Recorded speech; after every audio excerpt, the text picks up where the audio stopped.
this is an iHeart podcast. Guaranteed human.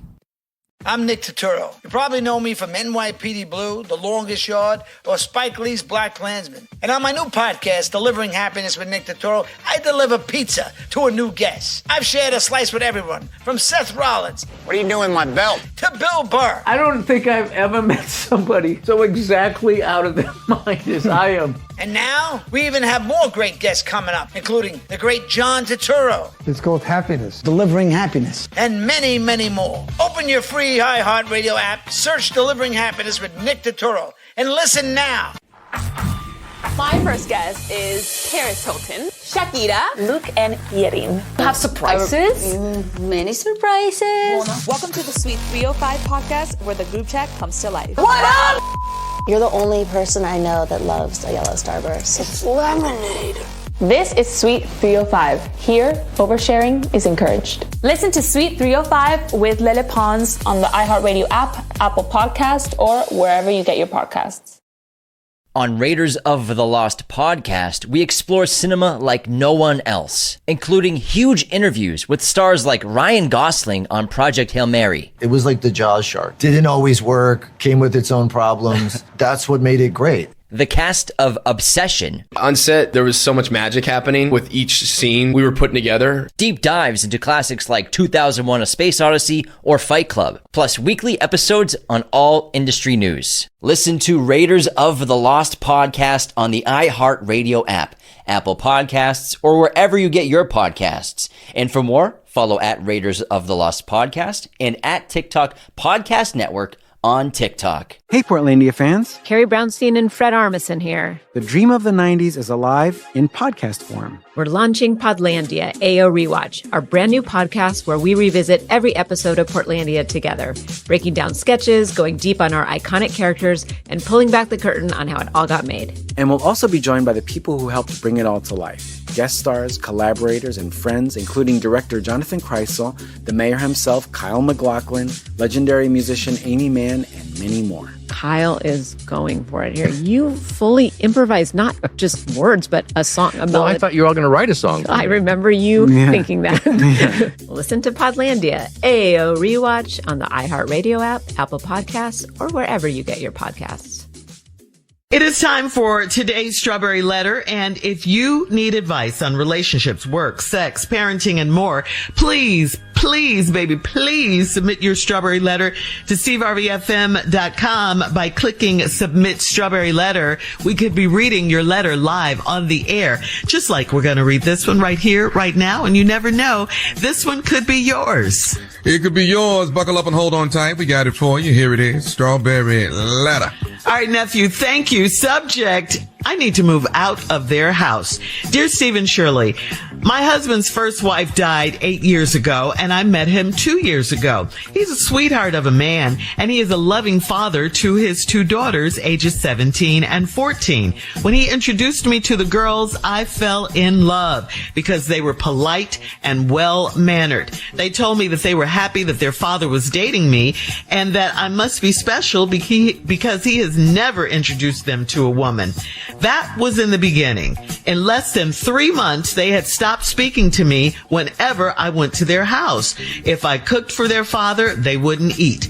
We announced that we were getting married, and I asked the girls if they would be bridesmaids. Their maternal grandmother called me and said it was too much too soon for her granddaughters, and I need to wait a while to get married.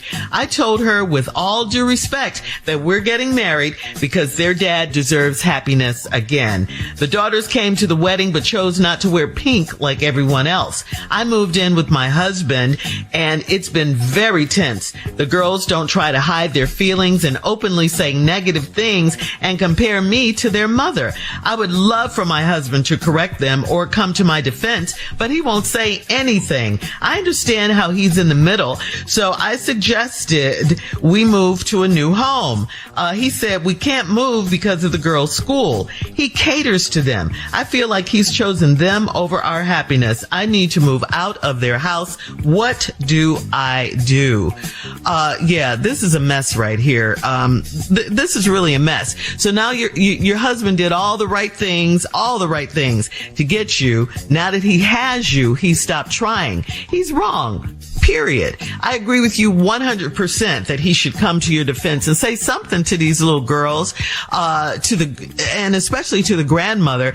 And when you met the girls, you said you fell in love with them. They were very sweet. They were very polite. They were well-mannered. So what happened? I'll tell you what happened. What made them stop speaking to you? It's that wicked grandmother of theirs. She's gotten into their heads. She's poisoned them against you, because now when you come over, they don't even speak to you. The grandmother even called you, said it was too soon for you guys to get married. That was none of her business. She overstepped.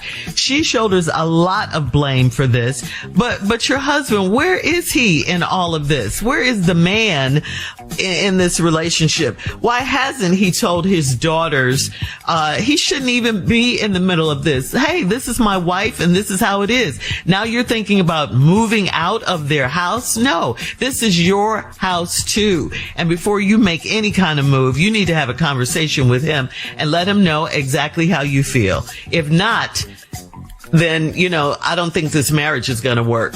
Tommy? I don't know, Shirley. Mm-hmm. I think something happened in that 3 months.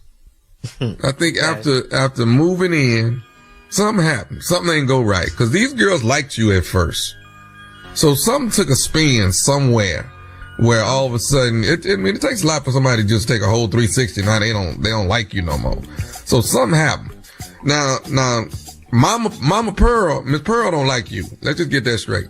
She don't like you at all. Now, I don't know if Pearl is his mama or his wife's mother. I don't know which one it is, but it don't matter. But Mama Pearl don't like you. It's probably the wife's mother. I think it's the wife's mom. Yeah. I'm gonna assume that's the wife's mother. But I don't. Is it wrong for me to feel like maybe y'all got married a little too quick? But I mean, even though she's been deceased for 8 years, she passed away. So. Yes, and she met him 2 years ago. This woman.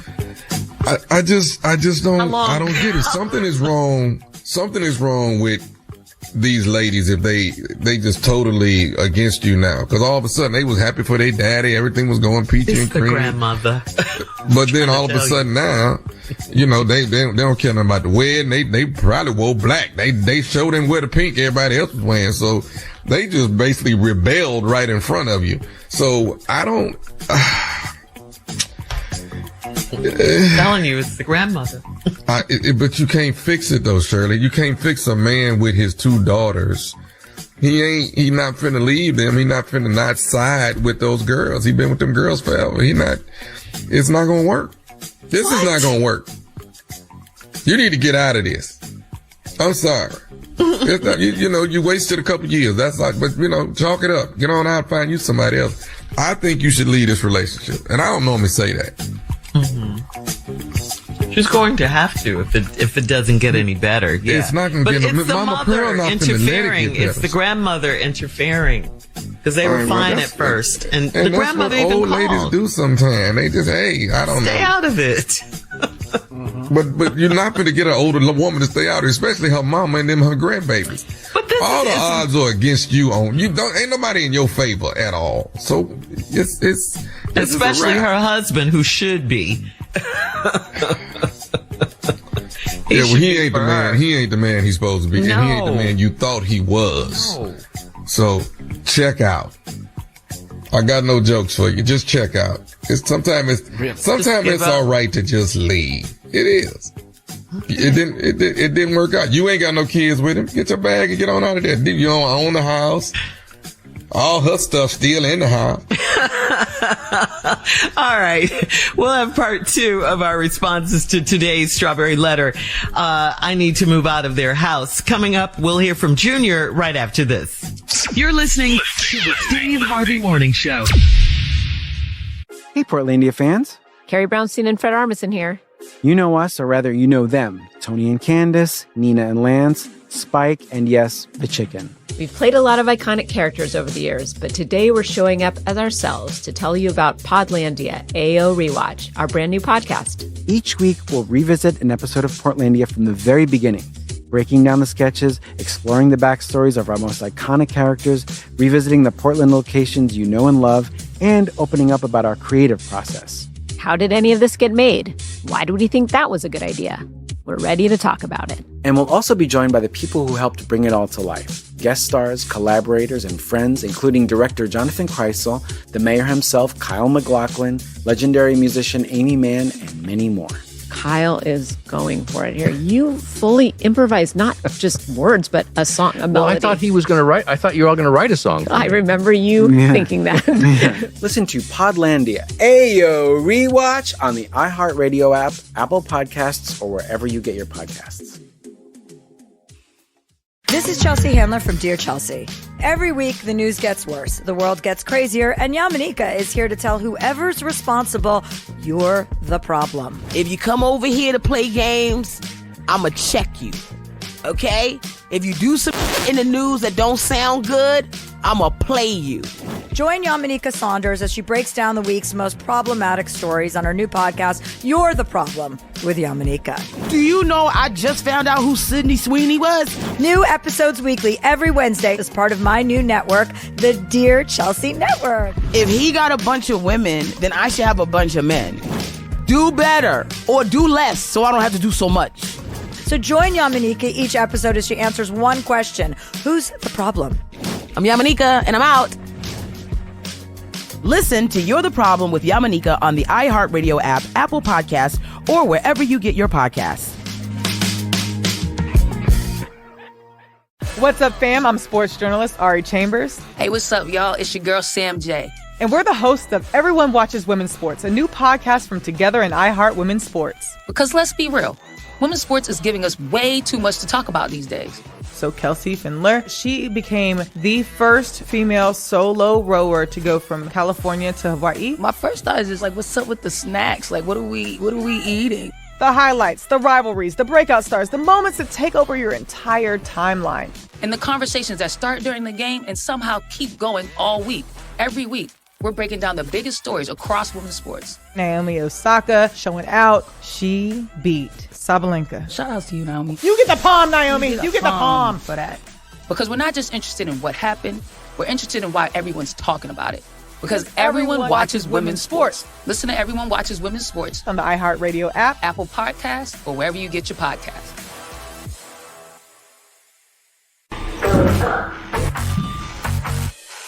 My first guest is Paris Hilton, Shakira, Luke and Yerin, Samira y Gracie.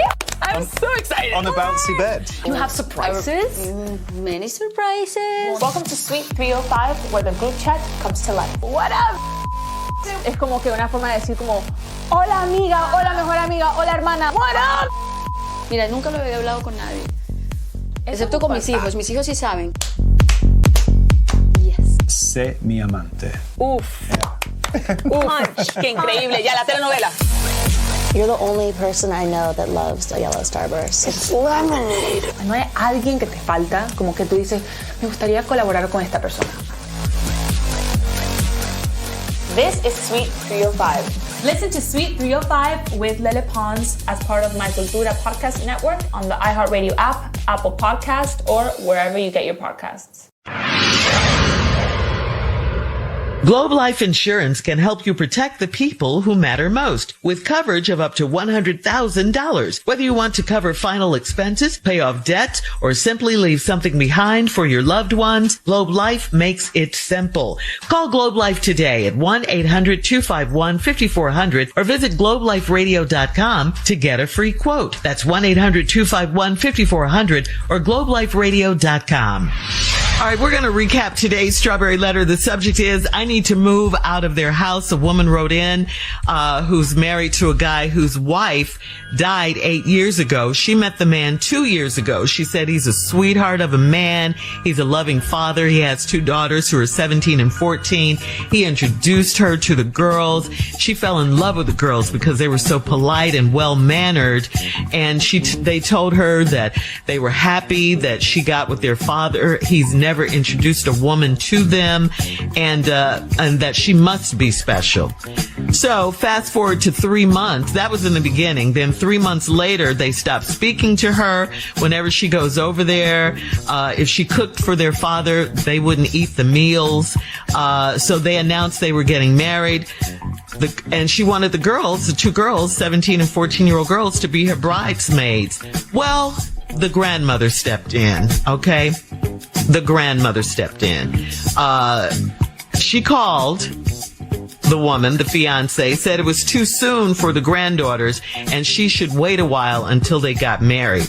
Well, the woman said, with all due respect, the dad, her fiance, deserves to be happy too. And after that, all heck broke loose. The daughter stopped speaking to her. They didn't want to be in the wedding. Everybody was supposed to wear pink. They didn't wear pink. I mean, it was just a big mess. And the father...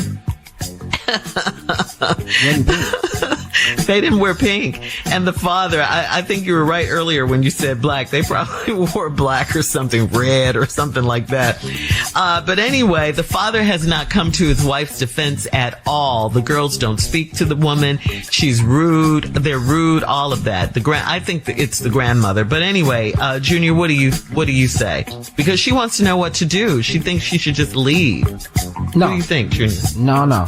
I have to say this, and this is, I wouldn't leave, but let's be honest though. People get remarried all the time with children. They're not the first. Right. People get remarried with children all the time. They are not the first.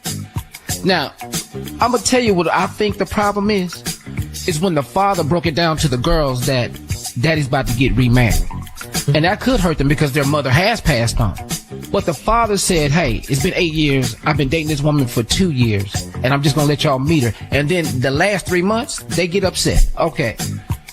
The maternal grandmother, that means the deceased mother. Mm-hmm. Her mother called and told him and said, hey, you're not going to take my girls through this because you defending your daughter. You defending your daughter's honor. I get that. Who's been dead for 8 years. Who's been dead for 8 years. I get that. That's fine. You may be unalived. You may be grieving still. But this man does have a right to happiness. He does have a right to this woman.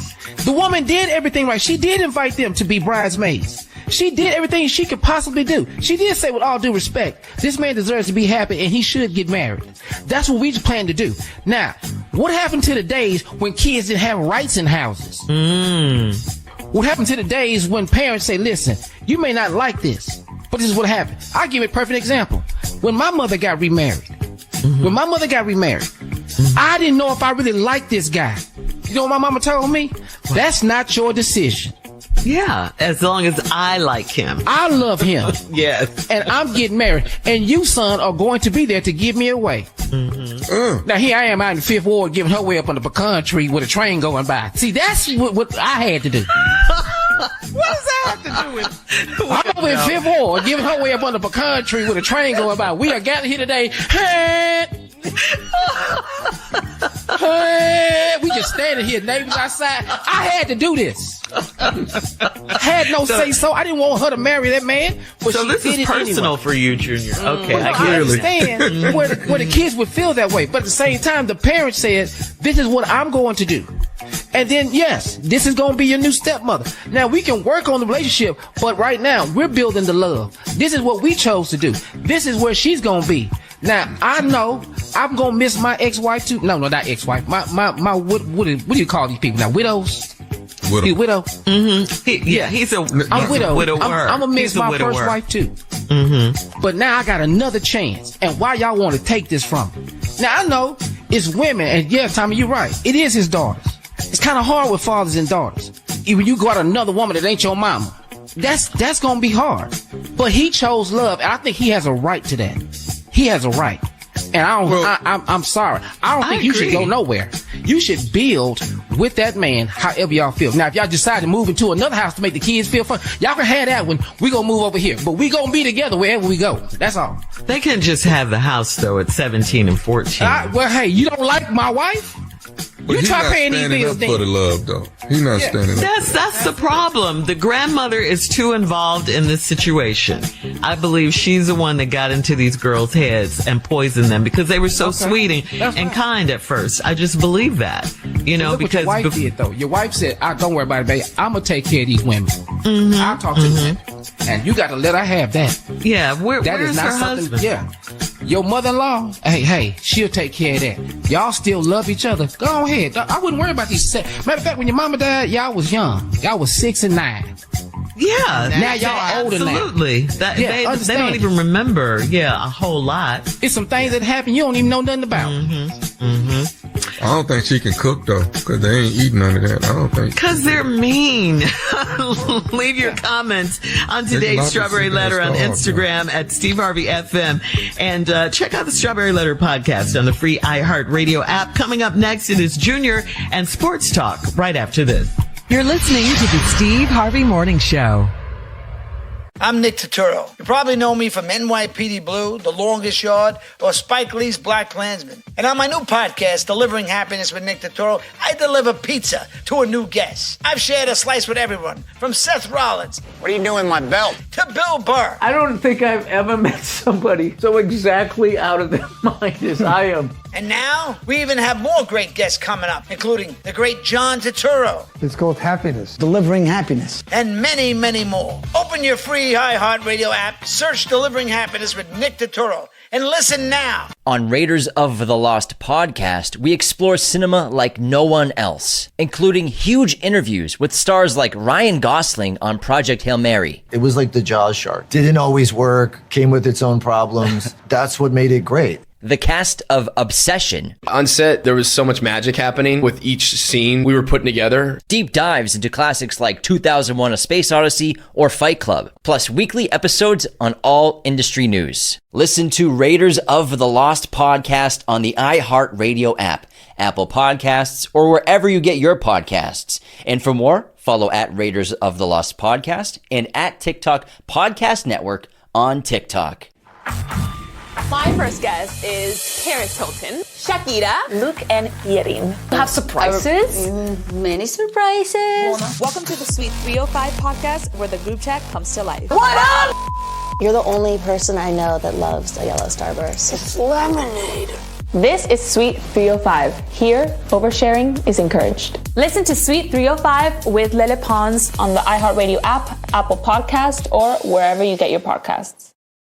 Hey, Portlandia fans. Carrie Brownstein and Fred Armisen here. The dream of the 90s is alive in podcast form. We're launching Podlandia, AO Rewatch, our brand new podcast where we revisit every episode of Portlandia together, breaking down sketches, going deep on our iconic characters, and pulling back the curtain on how it all got made. And we'll also be joined by the people who helped bring it all to life. Guest stars, collaborators, and friends, including director Jonathan Kreisel, the mayor himself, Kyle MacLachlan, legendary musician Amy Mann, and many more. Kyle is going for it here. You fully improvised not just words, but a song. Well, I thought you were all going to write a song. I remember you thinking that. Listen to Podlandia, AO Rewatch on the iHeartRadio app, Apple Podcasts, or wherever you get your podcasts.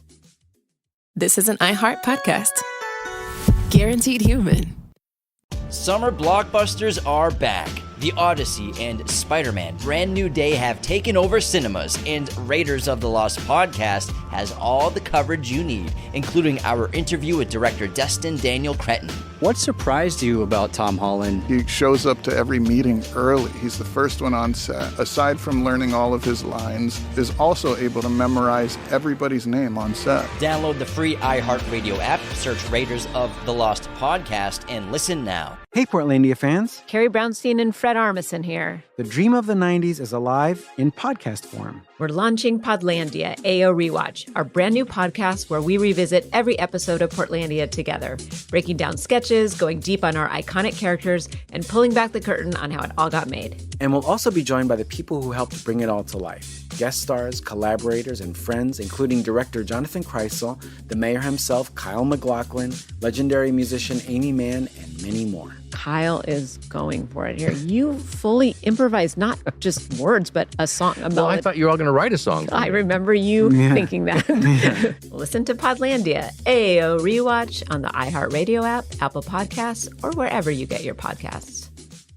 What's up, fam? I'm sports journalist Ari Chambers. Hey, what's up, y'all? It's your girl, Sam J. And we're the hosts of Everyone Watches Women's Sports, a new podcast from Together and iHeart Women's Sports. We're breaking down the biggest headlines. Naomi Osaka showing out. Shout outs to you, Naomi. The viral moments. I've been obsessed with Krishan Rock's boxing journey. She looks good. Her combos are swift. And the stories everyone's talking about across women's sports. Because everyone watches women's sports. Listen to Everyone Watches Women's Sports on the iHeartRadio app, Apple Podcasts, or wherever you get your podcasts.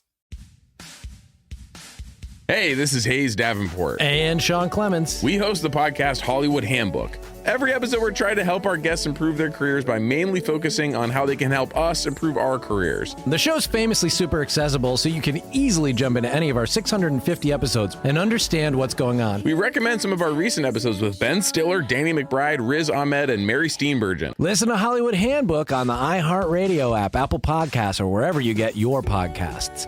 Today's show is pre-recorded. Y'all know what time it is. Y'all don't know, y'all better ask somebody.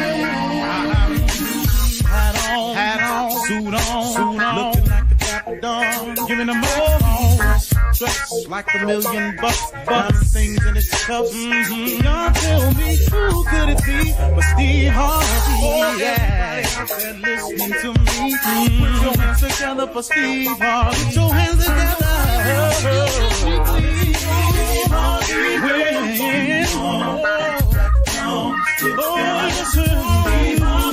Why don't you join?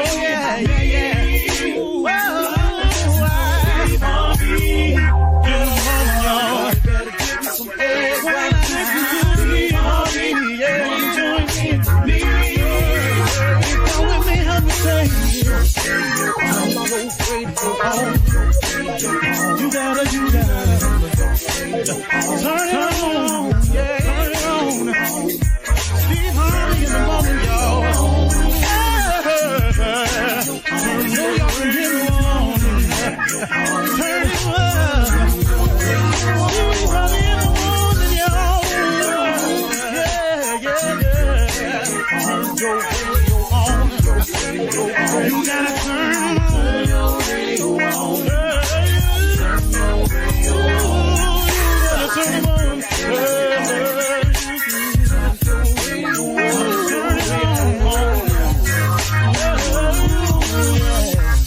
Turn them out. Steve Harvey got to turn them out. Steve Harvey turn them on to the morning, y'all.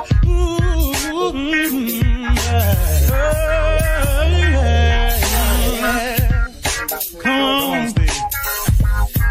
Come on. Do your thing, Big Daddy. I sure will. Good morning, everybody. Y'all listening to The Voice. Come on, dig me now. One and only Steve Harvey. Man, got a radio show. Real glad about it, too. You know, I hope that God always keeps me in the frame of mind to try to be sharing and try to be motivational and uplifting, even when it's not felt or wanted by some people. I have people around me who seem to not benefit at all for anything, and I can sit with them and talk to them or take meetings with them to try to encourage them, and for whatever reason, you know, they want to just keep going the way they're going. When you run into people like that, you have to pray for them. You have to just hope that one day that they release the chains on their mind and open up your mind to a new way of thinking. A couple of things I wanted to go over with you. I want you to all today, in terms of motivation, I want you to be aware of statements or old sayings that have been created that you hear over the course of time, and you may be applying them to your life, and I want you to be careful of some of them. Because some of these old sayings, man, are not designed for people who are dreamers, are not designed for people who have any aspirations of being extraordinary. These are not designs or sayings that people who want to be extremely successful at anything or have high aspirations to put these sayings into your life. Let me give you an example. Statistics say. That's it. That's the one I want you to be careful about. Statistics say. Be very careful of stats. When a person says, you know, statistics say 1 out of every, what? See, listen to me. These are things that sound like they're good, sound, solid advice, but they're setting you up for failure. And you can't adhere yourself to a lot of these sayings that's been passed down from generations, and it's not scripture. It ain't in the scripture nowhere that statistics say. It's just some people.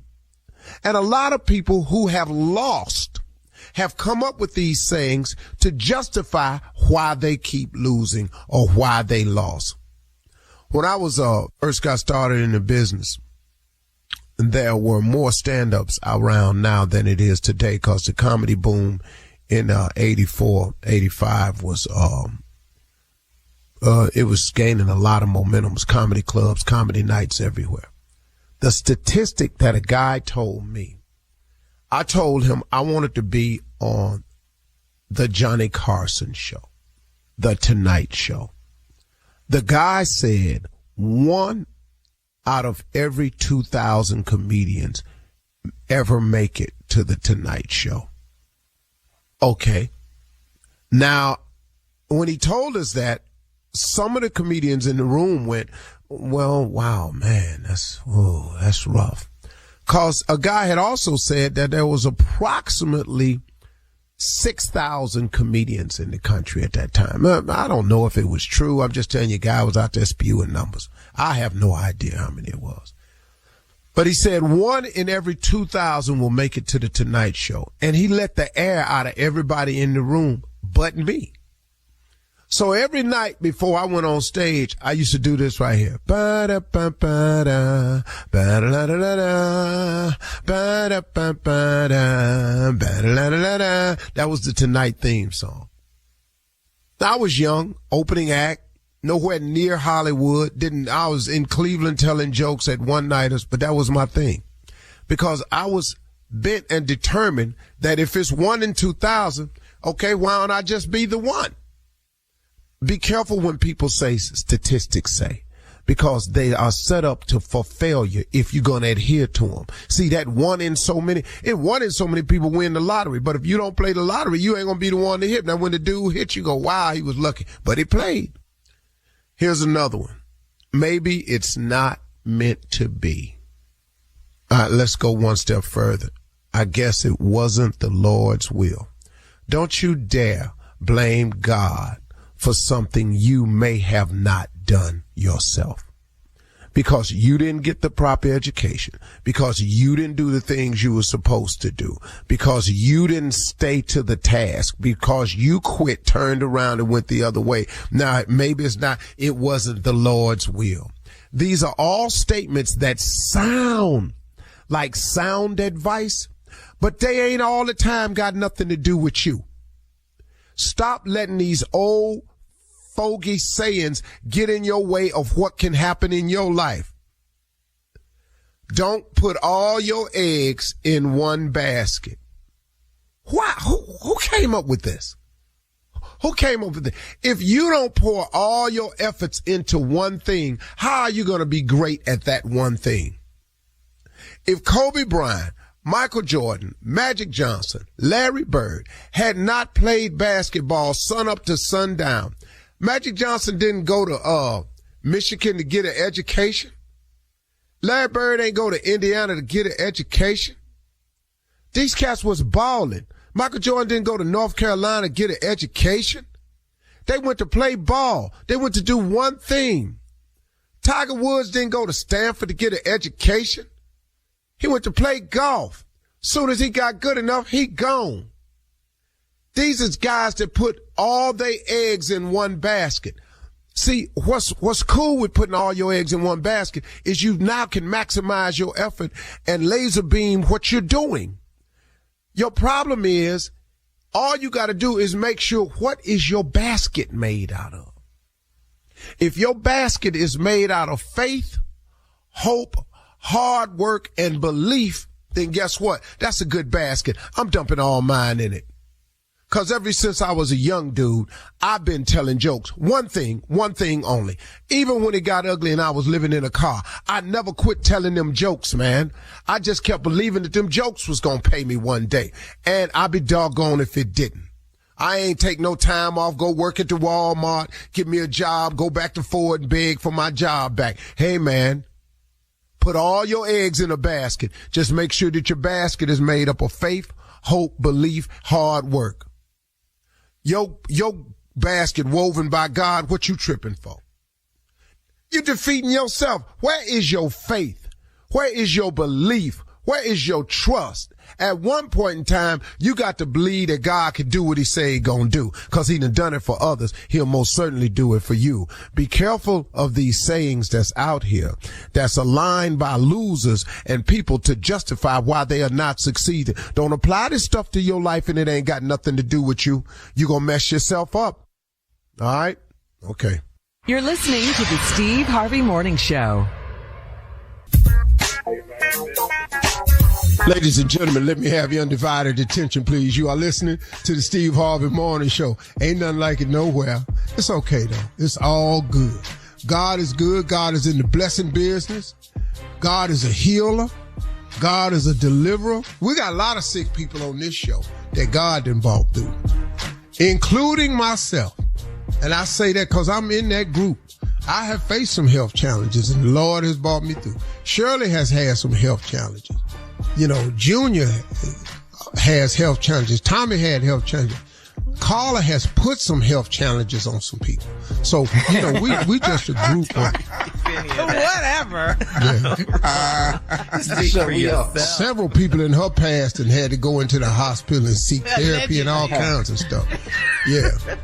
And then, of course, we have a crisis management doctor on our staff in Mississippi, Monica Barnes, holder of over 11 degrees of all types. I think it's 11 now. It might be 13. I don't want to be short.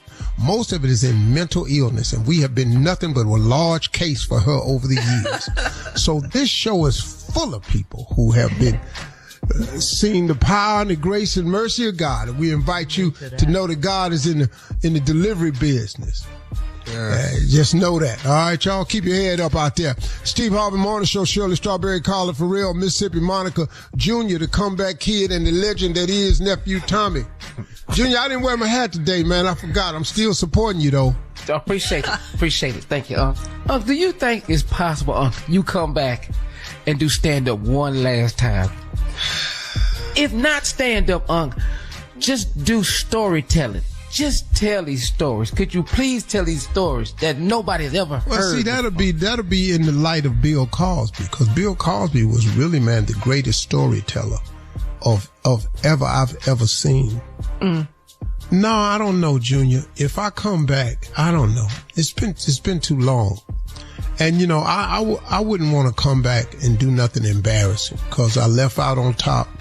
You know, I don't want to come back, especially like an hour and a half, you know, which I was famous for. Yeah. You know, hour and a half, ripping, tear your mouth out, bent over, standing. I had people on the front row get up and run to the back to relieve the tension. Yeah. You know, I would only come back if I was that.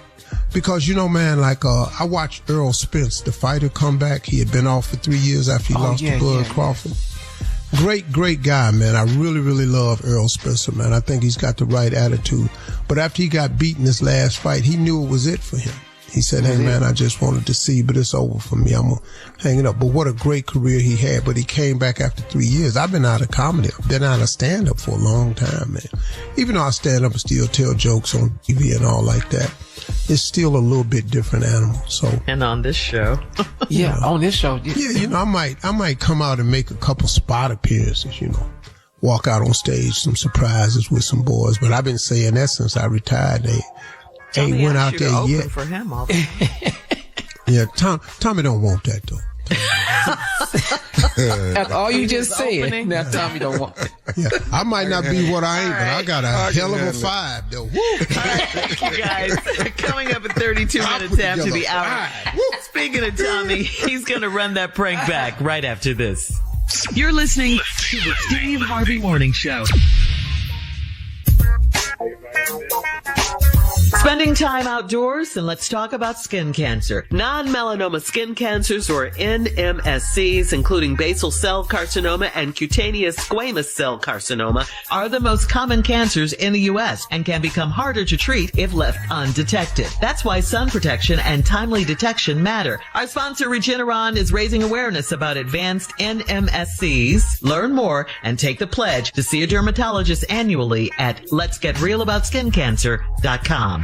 It is time now for the nephew to run that prank back. Nephew, what you got for us today? This right here is class reunion. Class reunion. All right. Okay. When the last time y'all been? Been a minute. Mine is coming up this year. Oh, yeah? Which one? 40. Let's see there. So inappropriate. What? And I can't ask that? No. You can't ask that? I didn't like them then. I don't like them now. Class reunion. Let's go, cat dog. Hello? Hello, I'm trying to reach Sylvia, please. She's not available. This is her husband, Andre. How can I help you? Andre, how you doing, man? My name is Ken. I graduated with Sylvia. We're having a big 25-year class reunion this year. Okay. For 1985. Will she be home soon? I don't know, man. She actually out shopping right now. Okay, cool. Well, hey, listen, does she know about the reunion, or do you know anything about that? Not to my knowledge. It's the first I ever heard about a reunion. Okay. Well, there is a reunion, man. She's actually, I think, signed up for it. I'm not sure. That's why I asked you. But I think I saw her name was that she was signed up to come. Okay. Let me ask you this. When exactly did you graduate? I graduated in 82. Okay, in 82. Okay, you a little bit before us then. Yeah. All right. Well, listen, let me go ahead and say this, Andre. Actually, in high school, man, Sylvia was my high school sweetheart. And we dated from 9th grade to freshman year in college. And I wanted to see if it was cool with you, if you didn't mind me escorting her to the 25-year class reunion. Doing what? Well, let me say that again. Like I say, man, my name is Ken. Ken. I got that part. I'm trying to make sure I heard right what you said. Yeah, I said that Sylvia and I were high school sweethearts, man. I was, from 9th grade all the way to freshman year in college. We dated each other. Okay, and, I got that. But what did you ask me? I asked you if it was all right if you didn't mind if I escorted her to the 25-year class reunion. Are you related to her? No, no, I'm not related to her. I just told you I was her high school sweetheart. No, man, I'm saying nobody gonna be escorting my wife nowhere. I put the ring on her finger. You said you was her high school sweetheart? Yeah, we was together from 9th grade all the way to freshman year in college. So okay. That was in the past, brother. I'm sorry to let you know that, but that was in the past. I'm the present, so I only must think she's gonna be interested in trying to go nowhere with you anyway. Hey man, what I'm trying to explain to you, this is something innocent though, man. This is just me taking her to, I thought she might get a kick out of us going together. Well, I don't know what's wrong with you. I done told you if it's not going to one ear, put the phone on the other one. She ain't going nowhere with you. Do I need to break it down anymore? Hey man, you ain't got to talk to me and disrespect me like this, man. Now all I tried to do was call. Whoa. You talking about I'm disrespecting you? You gonna call my phone and tell me I'm disrespecting you? You asking me, can you take my wife to the class reunion and expect me to be okay with that? What kind of is that to call somebody and ask, can you take their wife to a class reunion? Hey man, that was my high school sweetheart, all right? We had something. I was her first, okay? I was her first, dog. If you was the first, then I'm the last, and I'm the only one, so we're going to leave it at that. How about that, partner? It's whatever, man. You know what, man? I try to call you and talk to you like a man, but you know what I should have did? I should have called me and talked to me like that, man. You were doing a little stuff, man. I should have called Sylvia in the first. I should have never called. Matter of fact, you know what? I apologize for calling. Let me get on the phone and just call Sylvia and see if she don't mind. You with me? Go right ahead and do that. You go right on ahead and call her. Well, that's what I'm gonna do. Because Sylvia can make the decision on what Sylvia want to do. I can tell you one thing. Sylvia do what Sylvia want to do, but Sylvia ain't interested in you. Man, this is not about being interested in me, man. This is innocent. This is just me and her going to the class reunion together, man. It ain't like we finna go do something together, man, on a physical level. We just going to have fun with I'm trying to keep my cool. I'm trying to tell you, I already told you no, okay? If you can't get no, then I don't know what you can't get. But you ain't getting Sylvia, I tell you that much. She's not going to no reunion. You know what, man? I'm through talking to you. I'm just going to call Sylvia, because that's what I should have done in the first place. I should have called. Listen, I told you, but you ain't finna call nobody. You better not dial my wife's number, man. I'm telling you this right now. I'll be at that class reunion. I'll be looking for your king, whatever your name is. I'm going to find out who you are. I ain't playing no like this. I done told you. You are disrespectful in the first place. I done told your don't call my wife. She ain't going to the reunion, so you bet not call her phone. I've been married for 12 years. Ain't no she don't want to go. Walk up in this and up my situation. Now, I done told you, I will come to this class reunion, and I will your up, man, because you look like you're playing with me or acting stupid or something. You ain't taking my wife to no class reunion. You understand what I'm saying? Your wife don't want to go to the reunion with me. How you know that? She ain't going nowhere with you. I done told you, man, don't get me acting crazy up in here. I done told you. Now, I said first I won't come to the class reunion, but I will come to that just to make sure I knock your lights out. Don't be acting stupid like I can't find. They got all kind of they ain't found on some of Bin Laden, but I'll find your. This is innocent, man. Me and her going to the reunion is innocent, and she ought to be able to decide if she want to go with me or not. Ain't nothing innocent about you. Your sound trite anyway. Calling somebody phone, talking about a class reunion I ain't even much heard about. Hey, I tell you what. You know what? I'm finna get our phone call Sylvia. Okay. Respect the ring. You understand what I'm saying to you? I done told her she mad, but I don't understand what you can't understand about that. Respect the ring. Hey man, I got one more thing I need to say to you, man. You ain't got to say to me, man. You ain't got a thing to say to me except to hear this click in your ear right now. I got one more thing to say to you, and then I'm gonna get off the phone. I'm gonna be through with it, man. What the you got to say to me? Say what? What the you got to say to me before I hang up this phone? I got this to say to you. This is Nephew Tommy from the Steve Harvey Morning Show. Your wife Sylvia got me to prank phone call you.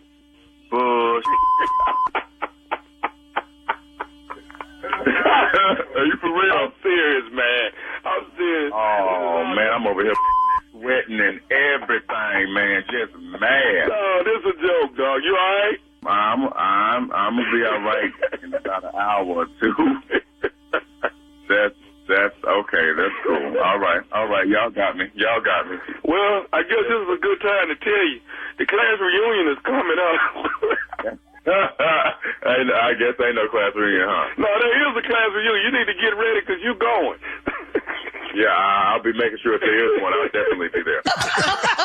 And there you go. That's the first dose of stupid. Second dose will be back in an hour. Thank you so kindly. Thank you, nephew. Yeah. Coming up next, it is Ask the CLO. Our Chief Love Officer, Steve Harvey, in the building right after this. You're listening to the Steve Harvey Morning Show.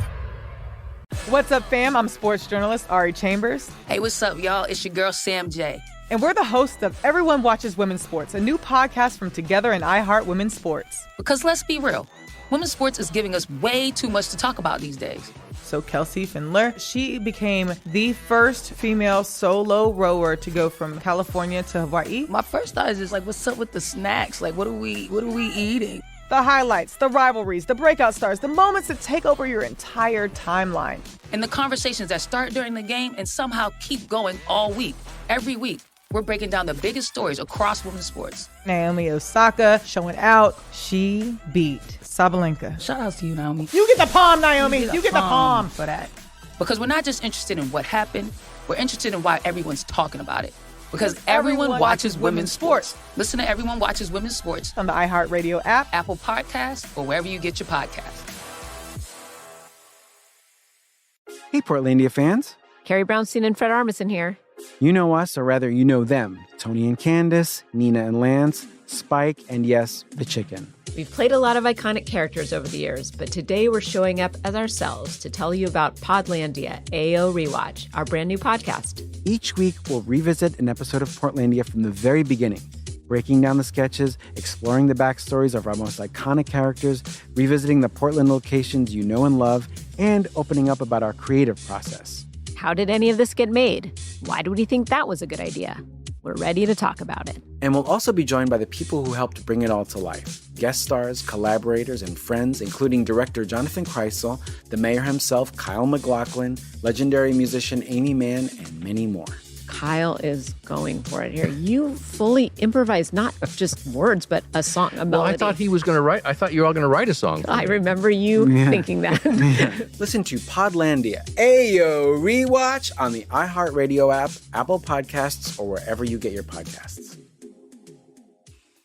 Hey, this is Hayes Davenport. And Sean Clements. We host the podcast Hollywood Handbook. Every episode, we're trying to help our guests improve their careers by mainly focusing on how they can help us improve our careers. The show's famously super accessible, so you can easily jump into any of our 650 episodes and understand what's going on. We recommend some of our recent episodes with Ben Stiller. The definition of what is a movie has kind of changed anyway, too, right? What do you think it is now? It's images and words being spoken, captured by some sort of technology. Danny McBride. He loves boba. Oh, that's fantastic. And you make it on, you make your own. That's great. I call him Taro Reed. It's a good name. They're all named after cast members of American Pie. Yeah. Oh, gotcha. I've never looked up if she was in this, but I call him Lychee Sobieski. Yeah, I don't think she was an American Pie, but I still haven't looked it up. Looked it up. Yeah. She was prominent Natasha around the Limon. same time. Yeah. Then Mary Steenburgen. Why are you guys I'm talking worried. to me like? I'm worried. Did you why understand are the you talking movie? so down to me that you think I don't understand your little play game? I just really I get am it. trying to set you up for success here. Listen to Hollywood Handbook on the iHeartRadio app, Apple Podcasts, or wherever you get your podcasts. This is Chelsea Handler from Dear Chelsea. Every week, the news gets worse, the world gets crazier, and Yamanika is here to tell whoever's responsible, you're the problem. If you come over here to play games, I'ma check you, okay? If you do some in the news that don't sound good, I'ma play you. Join Yamanika Saunders as she breaks down the week's most problematic stories on her new podcast, You're the Problem, with Yamanika. Do you know I just found out who Sydney Sweeney was? New episodes weekly every Wednesday as part of my new network, the Dear Chelsea Network. If he got a bunch of women, then I should have a bunch of men. Do better or do less so I don't have to do so much. So join Yamanika each episode as she answers one question. Who's the problem? I'm Yamanika, and I'm out. Listen to You're the Problem with Yamanika on the iHeartRadio app, Apple Podcasts, or wherever you get your podcasts.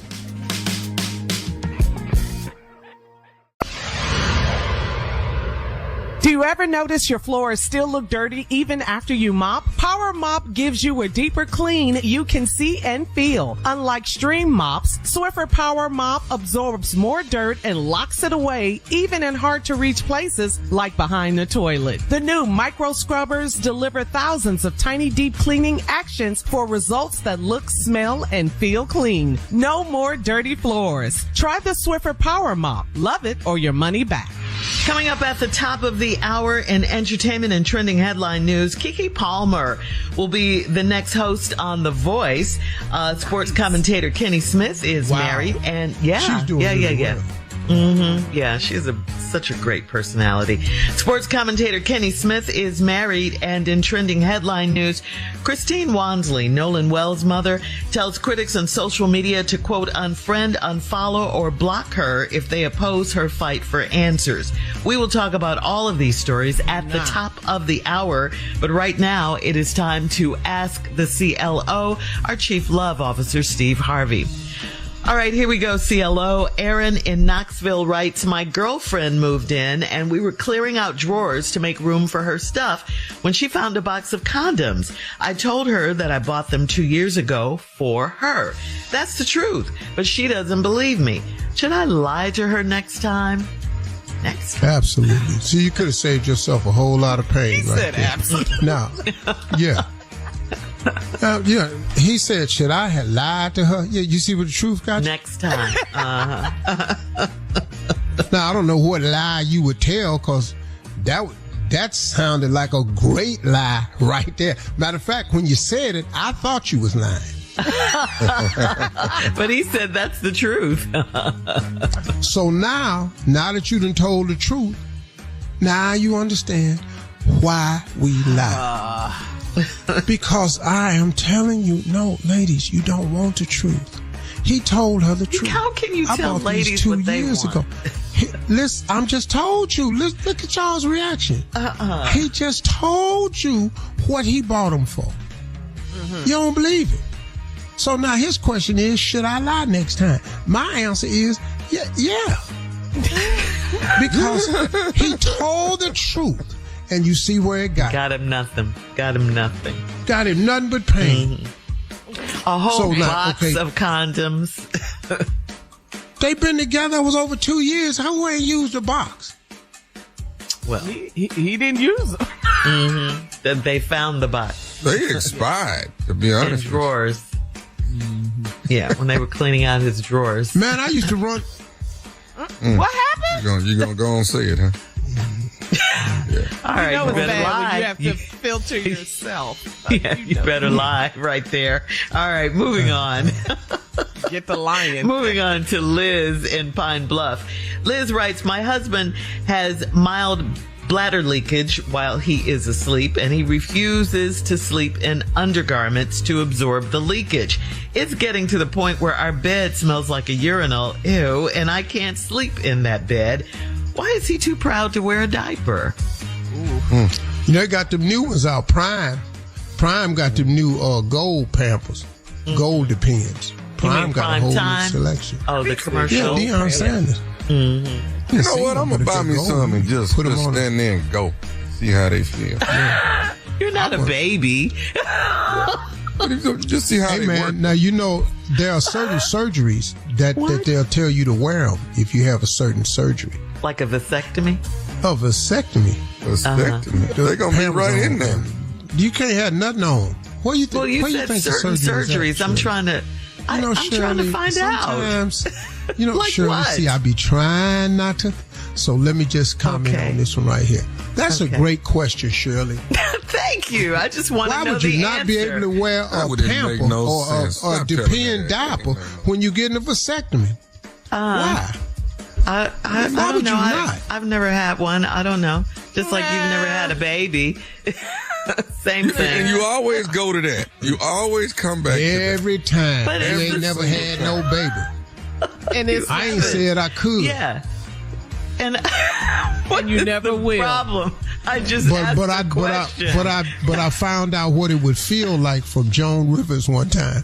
They asked Joan Rivers, how does it feel to have a baby? She was talking to the dude said, he said, I'll tell you exactly what it's like. Take that little slit and stretch it over a garbage can lid. I fainted when she said that. I almost fainted when I heard this. There All would right, be so the no question population. Yeah, right. You guys can handle that. Why is he too proud to wear a diaper? That's what she wants to know, though. Well, I don't know about that. I do something. Cause the you ever bedrooms. had, you know. Yeah, you can't have like a little bit on your thigh. That's irritating. How you done just wet the whole bed up? This is just nasty. No, and your wife in here talking about I can't sleep in here. No, it smells like a urinal, she said. Oh my God. Hey man, Ew. needs to put on a sleeping garment, a diaper, a Depend. Yeah. All right, moving on to Victor in Champaign. Victor writes, my wife got mad at me and flipped me off. Our 4-year-old saw it, and now he flips the bird at everyone all day long. My wife thinks it's funny, but I don't. How do I encourage my wife to stop allowing her ghetto actions to influence our baby boy? Wow. That's funny. He walking into daycare. What's up, everybody? Flip, He's flip. 4. Flip, flip. Yeah. Yeah. Ray Nard, my man.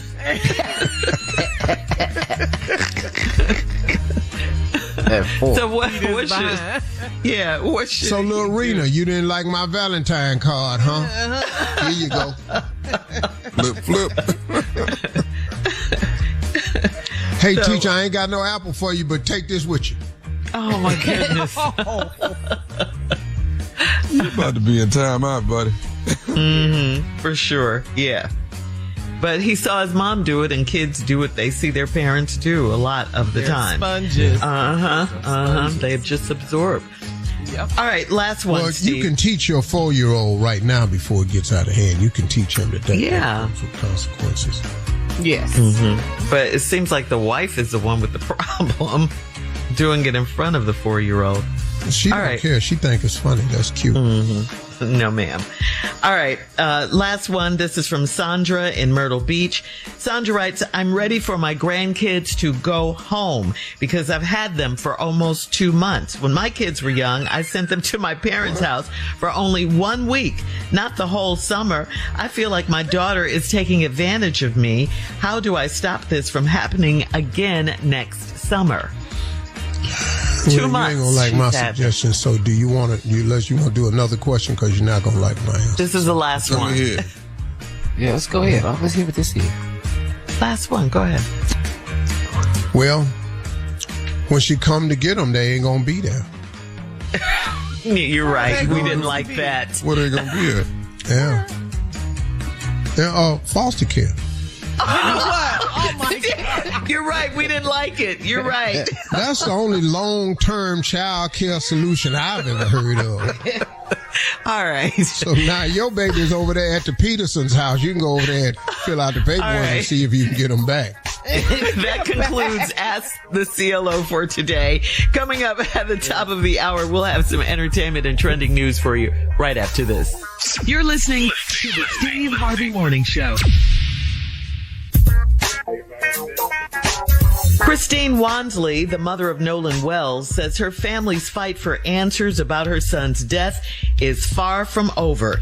She recently posted on social media in response to criticism and online harassment surrounding her family's response to her son's death. She said, advocating for our deceased child is to have a fair, honest, and transparent investigation while asking local authorities to treat his case as if it were their own. Makes you feel some kind of way? Please unfriend and block me, because this is my social media page. We are not asking for special treatment. We just want the truth. His father and I will not stop searching for the truth. Nolan Wells. Meanwhile, Nolan's 3 so-called friends have raised over $120,000 for their legal defense fund and possibly, the defamation lawsuits that may follow. So there you go. It is amazing. Leave her alone. Yeah. The level of inconsideration and ignorance from people. This ain't your child. Yes. Hello. This is not yours. You know what? I can't even imagine what that feels like. At all. And you can't, how are you sitting up in here judging how this woman and her husband should feel about the loss of their child? They need to go somewhere. No. You go somewhere. You sit your down. That part. Yeah. You find something else to do. Because it is amazing, man. And it is always racially motivated. Always. Yes, when you feel that kind of hate, and that's got some racism in it, man. For sure. Yeah. Because there are just people who do not consider black lives as the same. It's just some people who don't. There are a lot of people who are on point with all of this, black and white. But there are a lot of people who just really don't think black lives matter that much. Yeah. They don't. That's their slogan is, black lives don't matter that much. Yeah. And like she's saying, what if this were your own child? Treat this case as if it were your own. You can't even ask an ignorant person to be sympathetic to something you're going through. The ignorant don't know how to do that. Yeah. Oh, but let it happen to him. I'll give you an example. How many bloggers have you seen just go after people?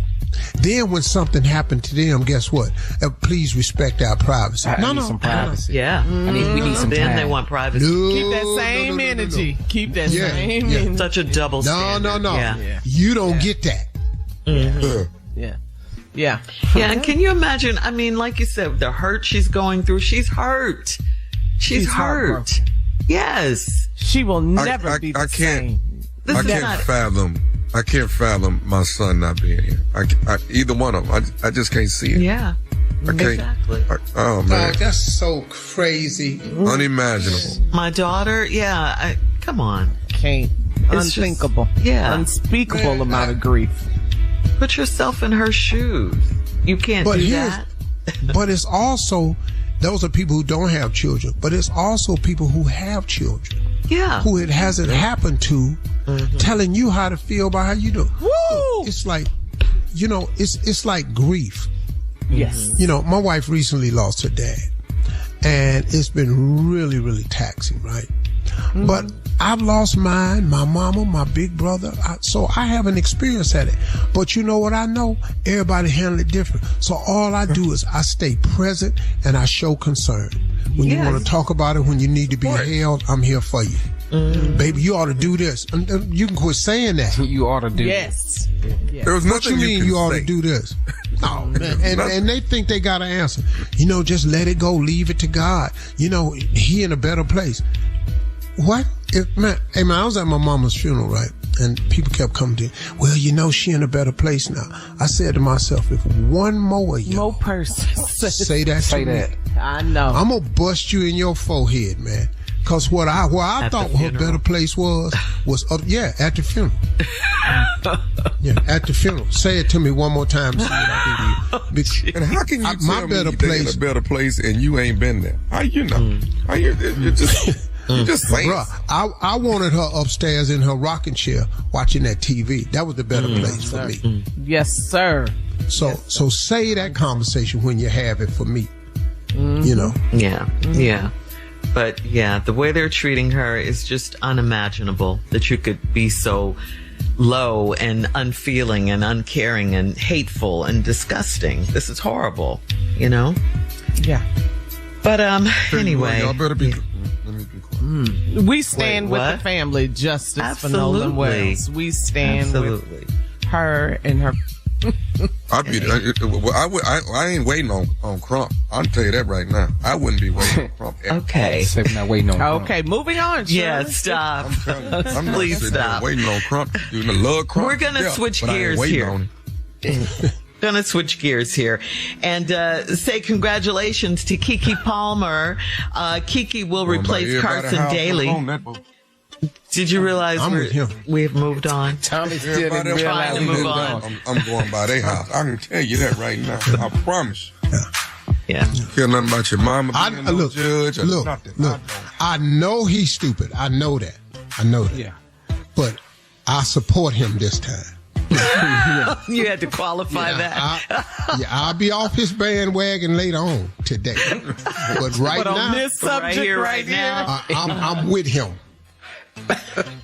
Oh, he gonna negate it in a minute. He gonna say something real ignorant. We gonna go, oh, here he is. And then now. you won't be with them. All right, And I'll regret it. But coming up at 20 minutes after, we'll talk about we'll have more of the Steve Harvey Morning Show right after this. You're listening to the Steve Harvey Morning Show.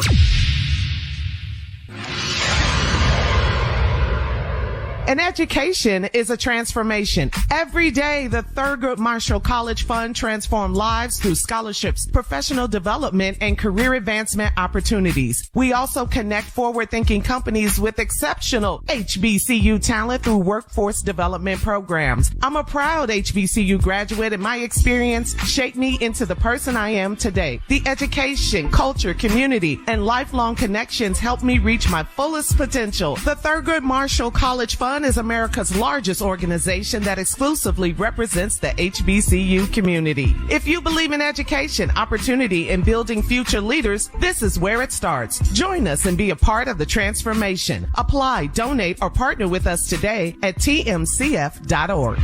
If you live in Tennessee, make sure you vote in today's primaries. Tennesseans will be voting on governor, the U.S. Senate, and the U.S. House, along with several state House and state Senate seats. And just FYI, if you think voting doesn't matter, and a lot of people do, they still think that their vote doesn't count.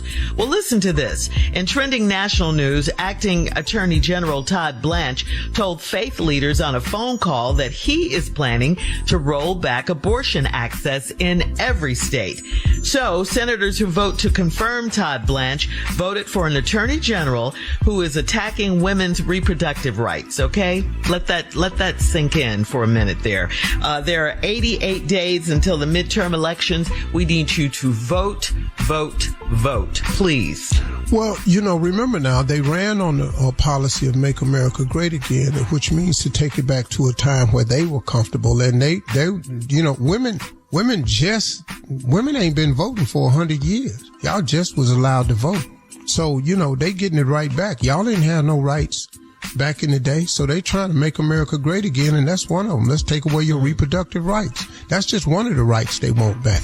Wow. They want your civil rights back. They want your Voting Act right back. They want your diversity and inclusion and equity, all that. They want all that back. So what's so great that's about who y'all that? voted for. That's the 70 million people who voted for him. They want slavery back. Yes. They want that back. That's not going to happen, but they want that back. They want it back. Yeah. Ooh, they want that back. I'd like to see you try it. I'd like to see you try it. They're trying every single day. And what is it about these old white men that keep wanting to tell women what to do with their bodies and reproductive rights? What is that? Because they men and they think that that's their right.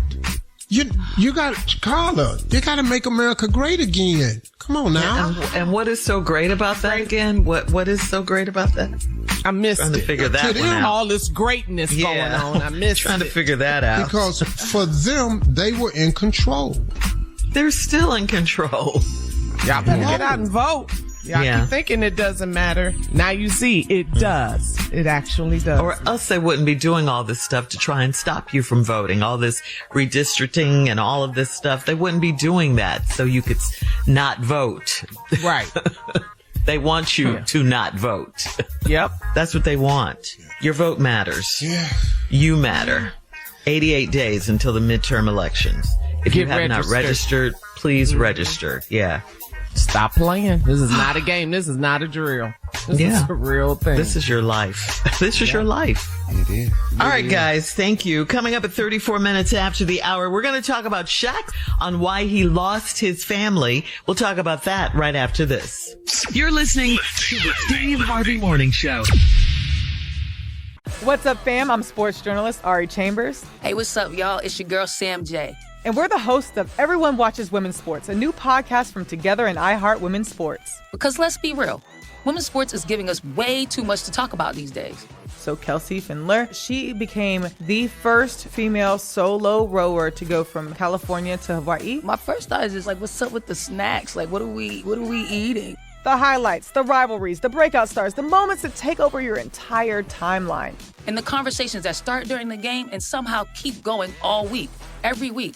We're breaking down the biggest stories across women's sports. Naomi Osaka showing out. She beat Sabalenka. Shout out to you, Naomi. You get the palm, Naomi. You get the palm for that. Because we're not just interested in what happened. We're interested in why everyone's talking about it. Because everyone watches women's sports. Listen to Everyone Watches Women's Sports on the iHeartRadio app, Apple Podcasts, or wherever you get your podcasts. Hey, Portlandia fans. Carrie Brownstein and Fred Armisen here. You know us, or rather, you know them. Tony and Candace, Nina and Lance, Spike, and yes, the chicken. We've played a lot of iconic characters over the years, but today we're showing up as ourselves to tell you about Podlandia, AO Rewatch, our brand new podcast. Each week, we'll revisit an episode of Portlandia from the very beginning, breaking down the sketches, exploring the backstories of our most iconic characters, revisiting the Portland locations you know and love, and opening up about our creative process. How did any of this get made? Why do we think that was a good idea? We're ready to talk about it. And we'll also be joined by the people who helped bring it all to life. Guest stars, collaborators, and friends, including director Jonathan Kreisel, the mayor himself, Kyle MacLachlan, legendary musician Amy Mann, and many more. Kyle is going for it here. You fully improvised not just words, but a song, a melody. Well, I thought he was going to write. I thought you were all going to write a song. I remember you thinking that.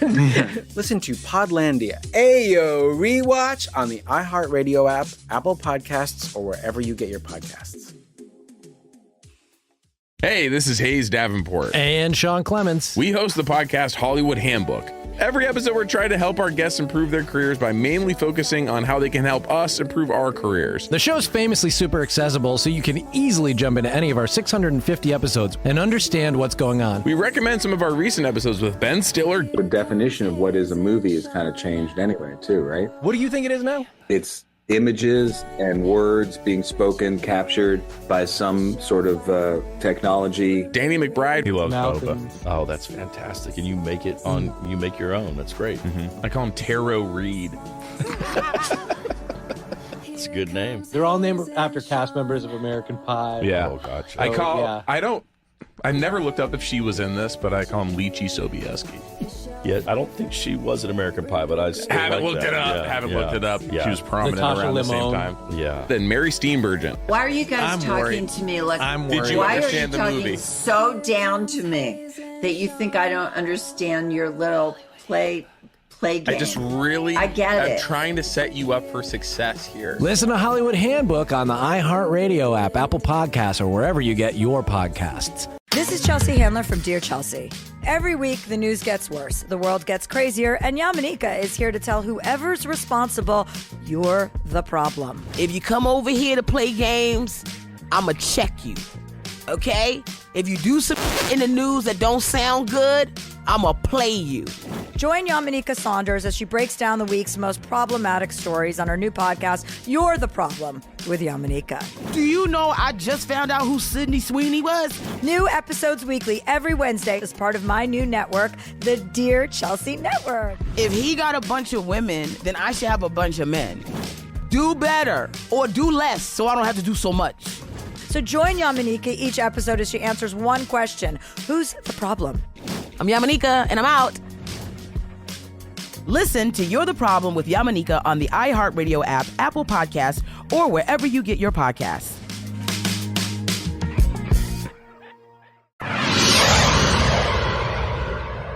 According to Yahoo.com, on a recent episode of Shaq's Netflix show Post Moves, Shaq talked to his son, Sharif, about what it takes to play professional basketball.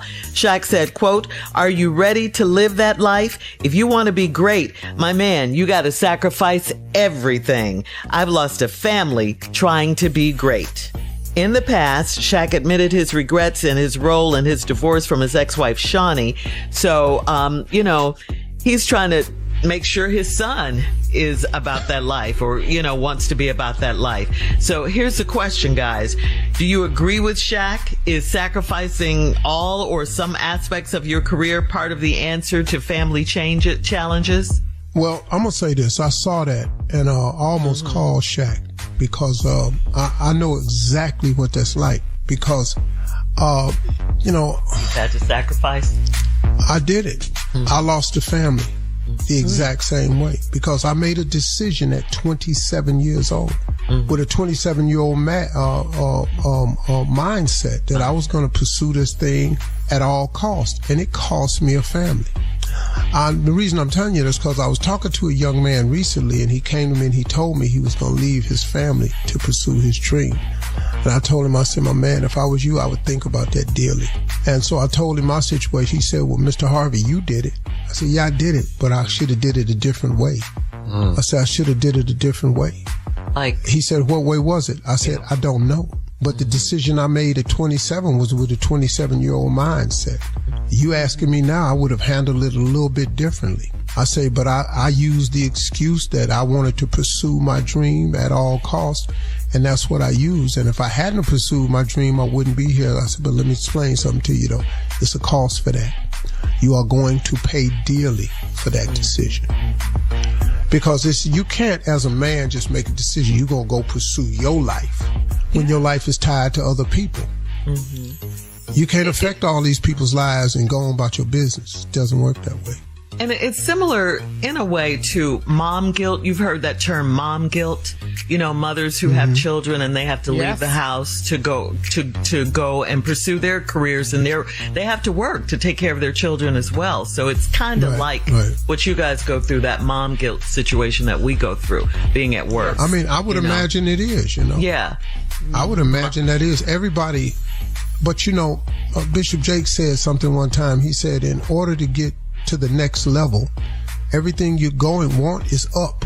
He said, and you can see it. It's up there. Yeah.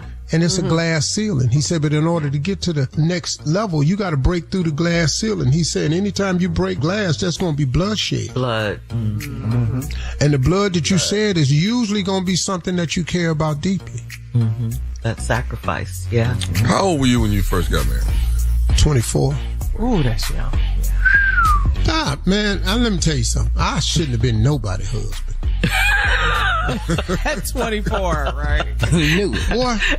And you had a great example with your dad, with your mom and dad's marriage. You had a great My mom and dad was married 65 years before they passed. Wow.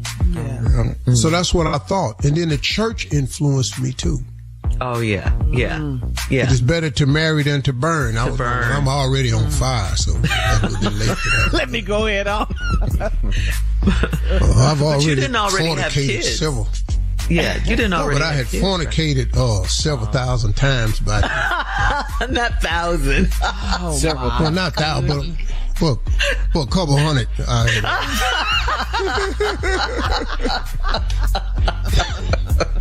Yeah. Laugh at yourself. Yeah. Mm-hmm. Mm-hmm. But you're so getting it sacrifice. Right now. Yeah. Yeah. Definitely. Yeah. Mm-hmm. Mm-hmm. But it is a sacrifice when you go for it. Is. Mm-hmm. You know, Kier has to pay a price for that. Tommy got to pay a price for that. Man. You know how much stuff you miss when you're trying to make it? Yeah. Yeah. Games, graduations, plays, recitals. Yes. Mm-hmm. Man, you just can't be there. Like right now, I'm getting all the schedules of what's coming up for the school year. And you start looking at your kids' schedule. When is football? When is baseball? And then you start looking at your... And if you make all that... I ain't gonna make that. I ain't gonna make that. I'm gonna miss that. Yeah. All right. Coming up next, it is the nephew and today's prank phone call right after this. You're listening to the Steve Harvey Morning Show. Coming up at the top of the hour, right about 4 minutes after, it is my strawberry letter for today, and the subject is, they hate when I bring the pastor. We'll talk about it, get into it in just a few. Because right now it is the nephew here with today's prank phone call. Nephew, it's on you. What you got? All right, I don't know if it happens at your house, but evidently it is happening here. It is called The Sex is Too Loud. The sex is too loud. Yeah.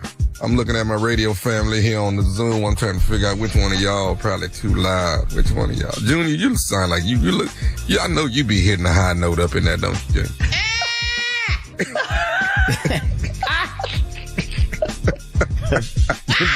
Do it again,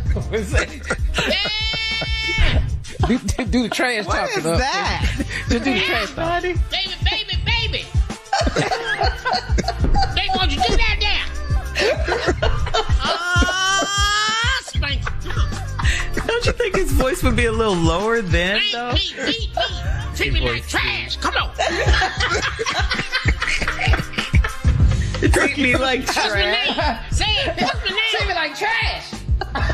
Carla, any volume? Junior, baby. I was letting Steve have it, but you know I'm loud. Treat me like trash. All right, Miss Animal Sounds.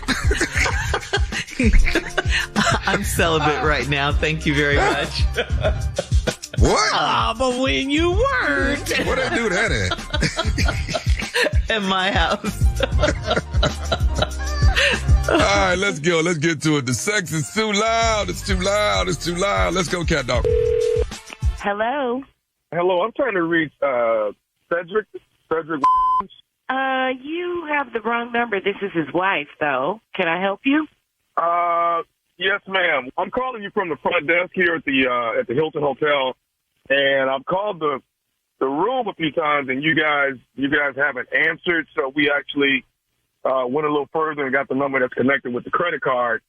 And I wouldn't be calling your number like this, but the people are complaining about you guys on the floor that you guys are staying on, and they're saying that the sex is too loud coming from you all hotel room. Wait a minute. What'd you say?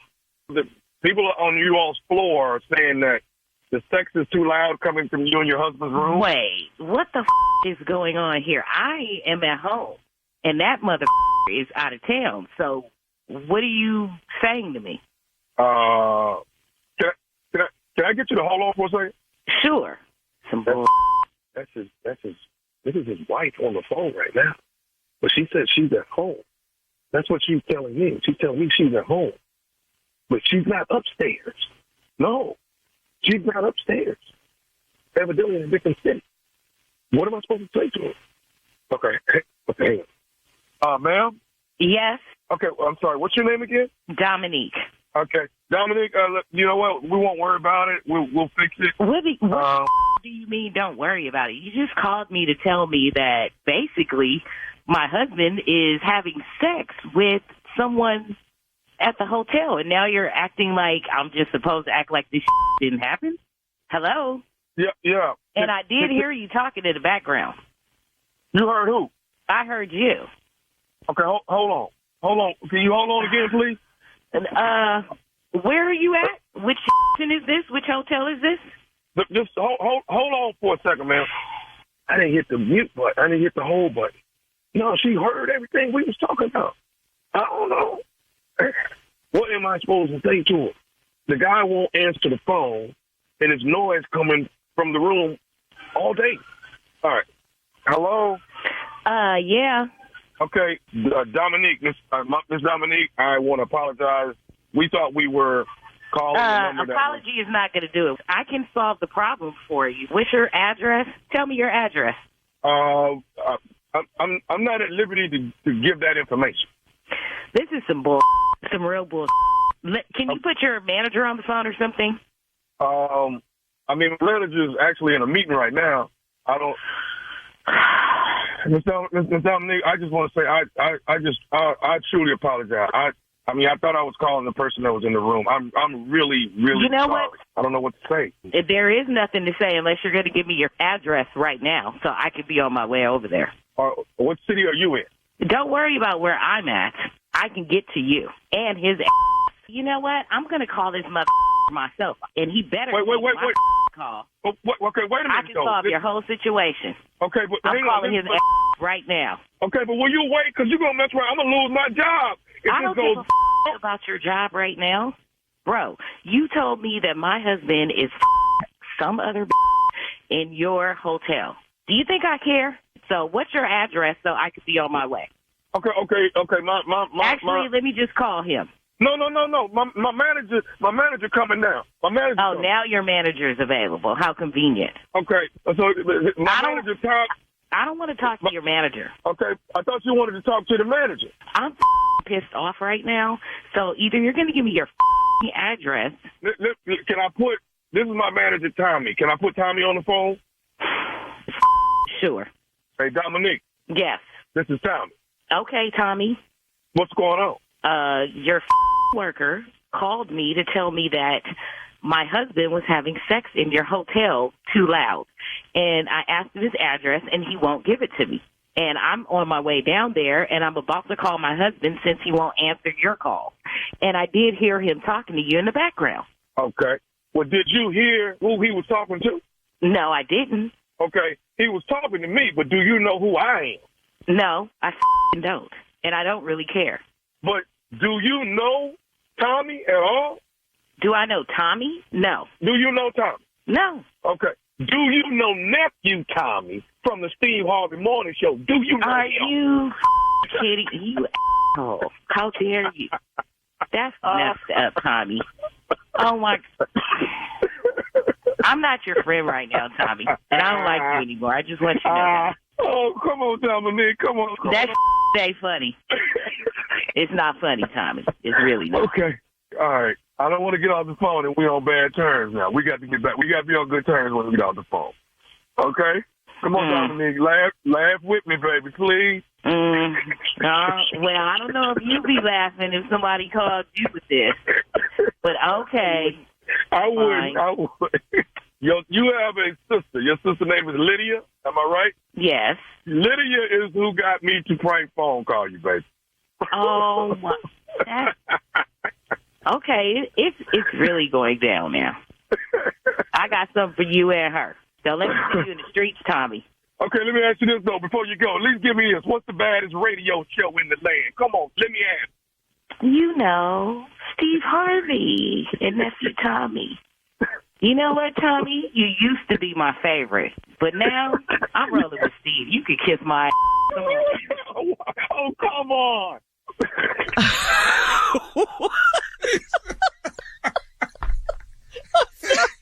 All right, you was stupid.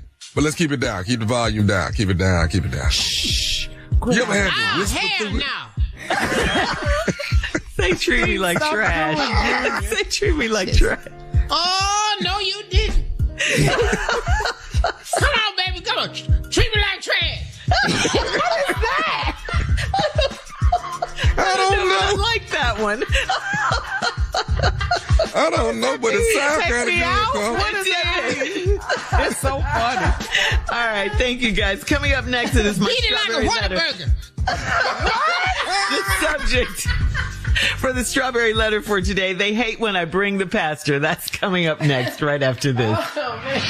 An education is a transformation. Every day, the Thurgood Marshall College Fund transforms lives through scholarships and career advancement opportunities. Over $500 million has already gone back to students who need it most. We also connect companies with exceptional HBCU talent through workforce development initiatives. I am a proud HBCU graduate, and my education helped me reach my fullest potential. I'm continuing that tradition with my daughter, who will be attending an HBCU this fall. Generational excellence continues. TMCF is America's largest organization that exclusively represents the HBCU community. Join us in being part of the transformation. Apply, donate, or partner with us today at tmcf.org. You're listening to the Steve Harvey Morning Show.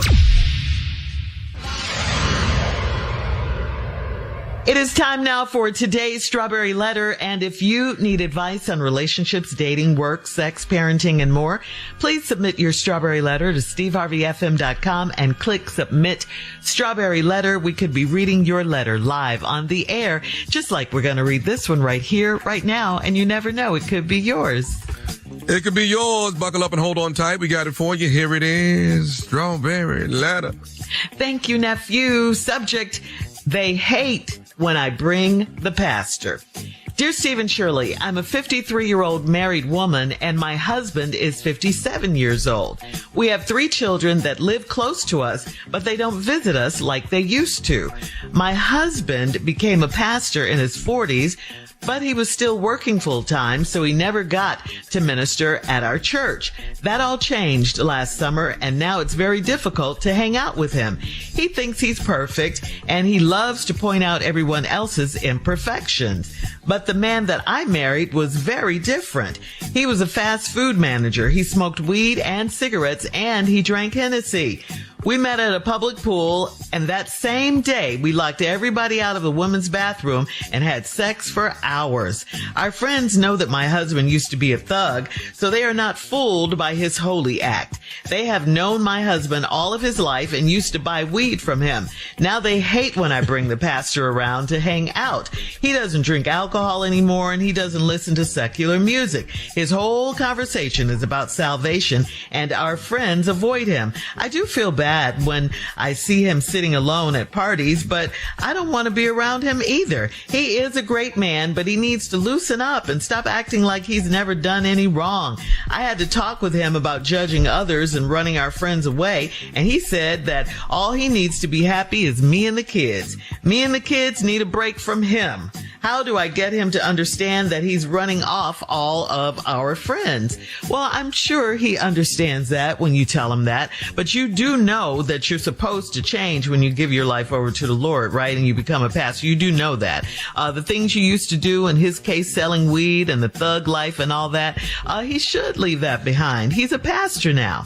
And yes, his very presence will make other people uncomfortable in the room.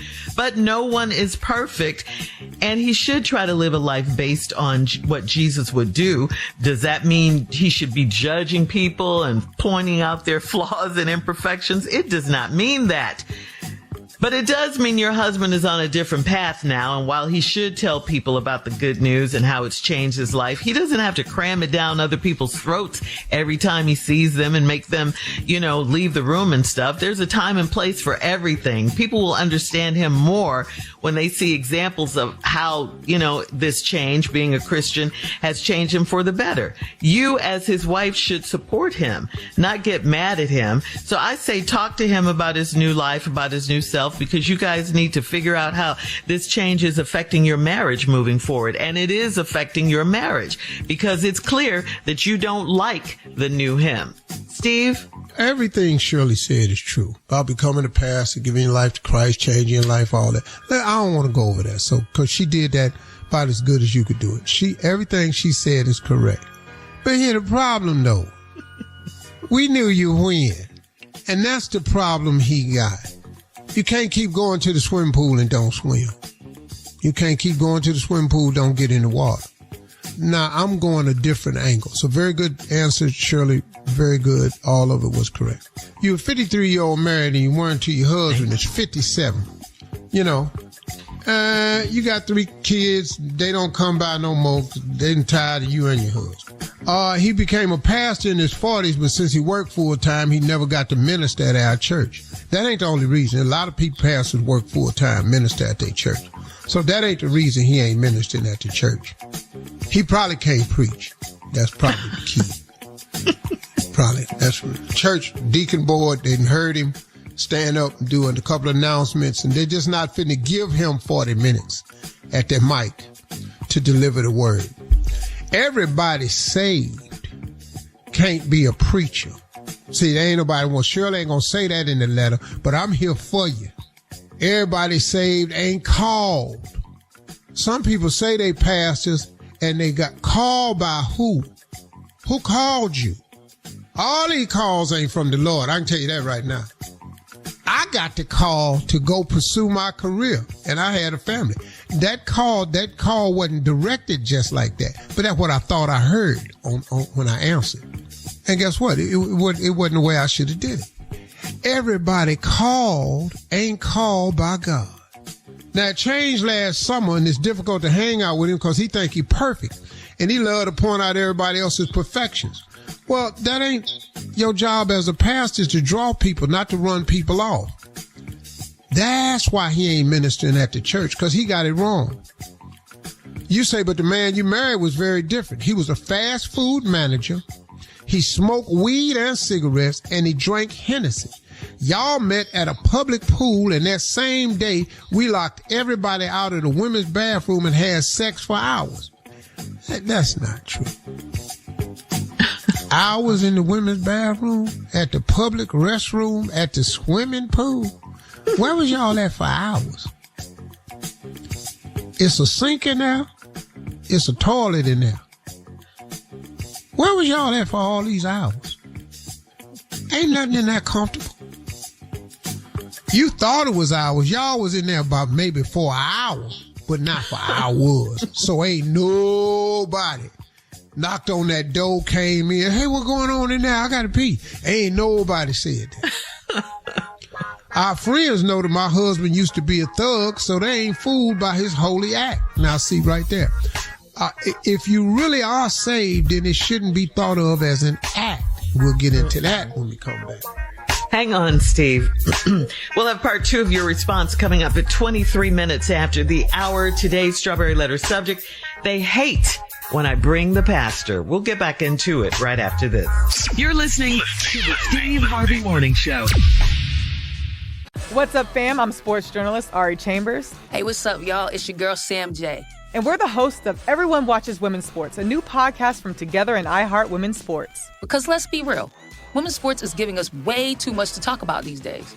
So Kelsey Findler, she became the first female solo rower to go from California to Hawaii. My first thought is just like, what's up with the snacks? Like, what are we eating? The highlights, the rivalries, the breakout stars, the moments that take over your entire timeline.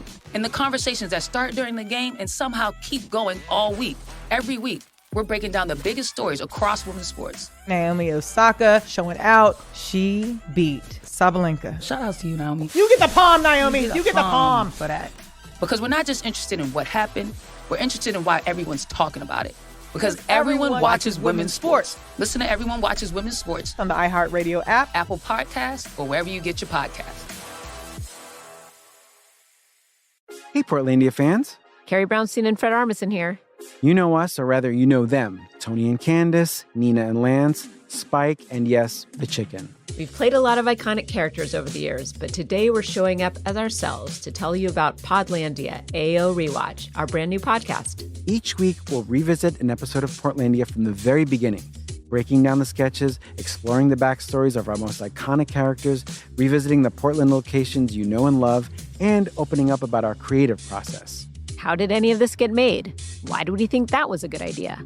We're ready to talk about it. And we'll also be joined by the people who helped bring it all to life. Guest stars, collaborators, and friends, including director Jonathan Kreisel, the mayor himself, Kyle MacLachlan, legendary musician Amy Mann, and many more. Kyle is going for it here. You fully improvised not just words, but a song, a melody. Well, I thought he was going to write. I thought you were all going to write a song. I remember you thinking that. Listen to Podlandia, Ayo Rewatch on the iHeartRadio app, Apple Podcasts, or wherever you get your podcasts. Hey, this is Hayes Davenport. And Sean Clements. We host the podcast Hollywood Handbook. Every episode, we're trying to help our guests improve their careers by mainly focusing on how they can help us improve our careers. The show's famously super accessible, so you can easily jump into any of our 650 episodes and understand what's going on. We recommend some of our recent episodes with Ben Stiller. The definition of what is a movie has kind of changed anyway, too, right? What do you think it is now? It's images and words being spoken, captured by some sort of technology. Danny McBride. He loves boba. Oh, that's fantastic. And you make it on, you make your own. That's great. I call him Taro Reed. It's a good name. They're all named after cast members of American Pie. Yeah. Oh, gotcha. I never looked up if she was in this, but I call him Lychee Sobieski. Yeah, I don't think she was an American Pie, but I still haven't looked it up. Looked it up. Yeah. She was prominent Natasha around the Limon. same time. Yeah. Then Mary Steenburgen. Why are you guys talking to me like? I'm worried. Did you why understand are the you talking movie? so down to me that you think I don't understand your little play game? I just really I get am it. trying to set you up for success here. Listen to Hollywood Handbook on the iHeartRadio app, Apple Podcasts, or wherever you get your podcasts. I'm Nick Turturro. You probably know me from NYPD Blue, The Longest Yard, or Spike Lee's Black Klansman. But I'm also from Queens, which means I know pizza. And on my new podcast, Delivering Happiness with Nick Turturro, I deliver pizza from Prince Street Pizza to a new guest. You delivering pizza now? Then we sit down for a real conversation. I've shared a slice with everyone, from Seth Rollins. What are you doing with my belt? To Alex Rodriguez. Just to let you people know, we're talking to one of the goats here. To Bill Burr. I don't think I've ever met somebody so exactly out of their mind as I am. And now, we even have more great guests coming up, including the great John Turturro, It's called happiness. Delivering happiness. Mariano Rivera, and many, many more. Open your free iHeartRadio app, search Delivering Happiness with Nick Turturro, and listen now. Do you ever notice your floors still look dirty even after you mop? Power Mop gives you a deeper clean you can see and feel. Unlike Stream Mops, Swiffer Power Mop absorbs more dirt and locks it away even in hard-to-reach places like behind the toilet. The new micro scrubbers deliver thousands of tiny deep cleaning actions for results that look, smell, and feel clean. No more dirty floors. Try the Swiffer Power Mop. Love it or your money back. All right, come on, Steve. Let's recap today's Strawberry Letter. The subject is, they hate when I bring the pastor. Yeah, the pastor's your husband. 57, you 53. Y'all met a while ago, your husband became a pastor in his 40s, but he was still working full time, so he never got to minister at our church. The reason he didn't minister at your church is because he can't preach. I'm just going to go on and say that to you. Because over the years, there's been plenty of times pastor couldn't make it, and they bought in a guest pastor because your husband can't preach. And how he just become a pastor just because you got saved? I got saved. No good and well, I don't need to be the pastor. Because it's just certain things I don't do that's pastoral. Like I'm not going to visit the sick and shut in. You're shut in for a reason. So what is I'm down here for? And Lord, no, I'm not finna catch what it is you got. So I'm not going to be visiting on the sick and shut in. Don't call me in the middle of the night for prayer. Pray. Then in the morning, let me know if the prayer got answered. Then I'll pray with you. That love offering, it's going to have to be a designated salary. I'm not going to be sitting up in here waiting to see what y'all going to put in this box. I need a designated salary. Seeing as how I've been in the business, I've been in for a long time, I'm going to need every dollar y'all got coming up through there. So see, number one reason why I'm not a pastor. But your husband ain't a pastor and never been a pastor at the church because he can't preach. He was a fast food manager, smoked weed, sold cigarettes. Drank cigarettes, drank Hennessy, smoked cigarettes, drank Hennessy. Y'all met at a public pool, and on that same day, y'all locked the bathroom door to the women's and had sex for hours. Okay, great lady. Down to what this information for right here. Our friends know that my husband used to be a thug, so they are not fooled by his holy act. Is it an act? Is it really an act? Because either he's saved or he's not. His holy act. They have known my husband all his life. And here the big one for me. Used to buy weed from him. Oh, he ain't just smoke weed. He was the plug. Mm-hmm. Dope boy. Nino. Yeah. Nino Brown got a church now. From New Jack City? Yeah. Jackpot joint of Jerusalem. Yes, sir. Now they hate him when I bring the pastor around to hang out. He don't drink alcohol anymore. Okay, that's a good thing. He don't listen to secular music. Now that's hard now. No secular music. So what is he listening to at the party? His whole conversation is about salvation, and our friends hate, avoid him. I feel bad when I see him sitting alone at the party. Why is the pastor at the party? See, you can't go to the pool and not swim. You hate when he sit alone at the party. Why is he at the party? He know he the party pooper. He don't listen to secular music. Luther on 112, knocking the boots. He over there humming at the cross. How that's working?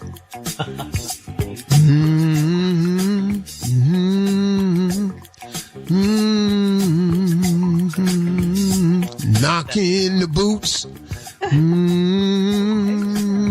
Pull up to the bumper, baby.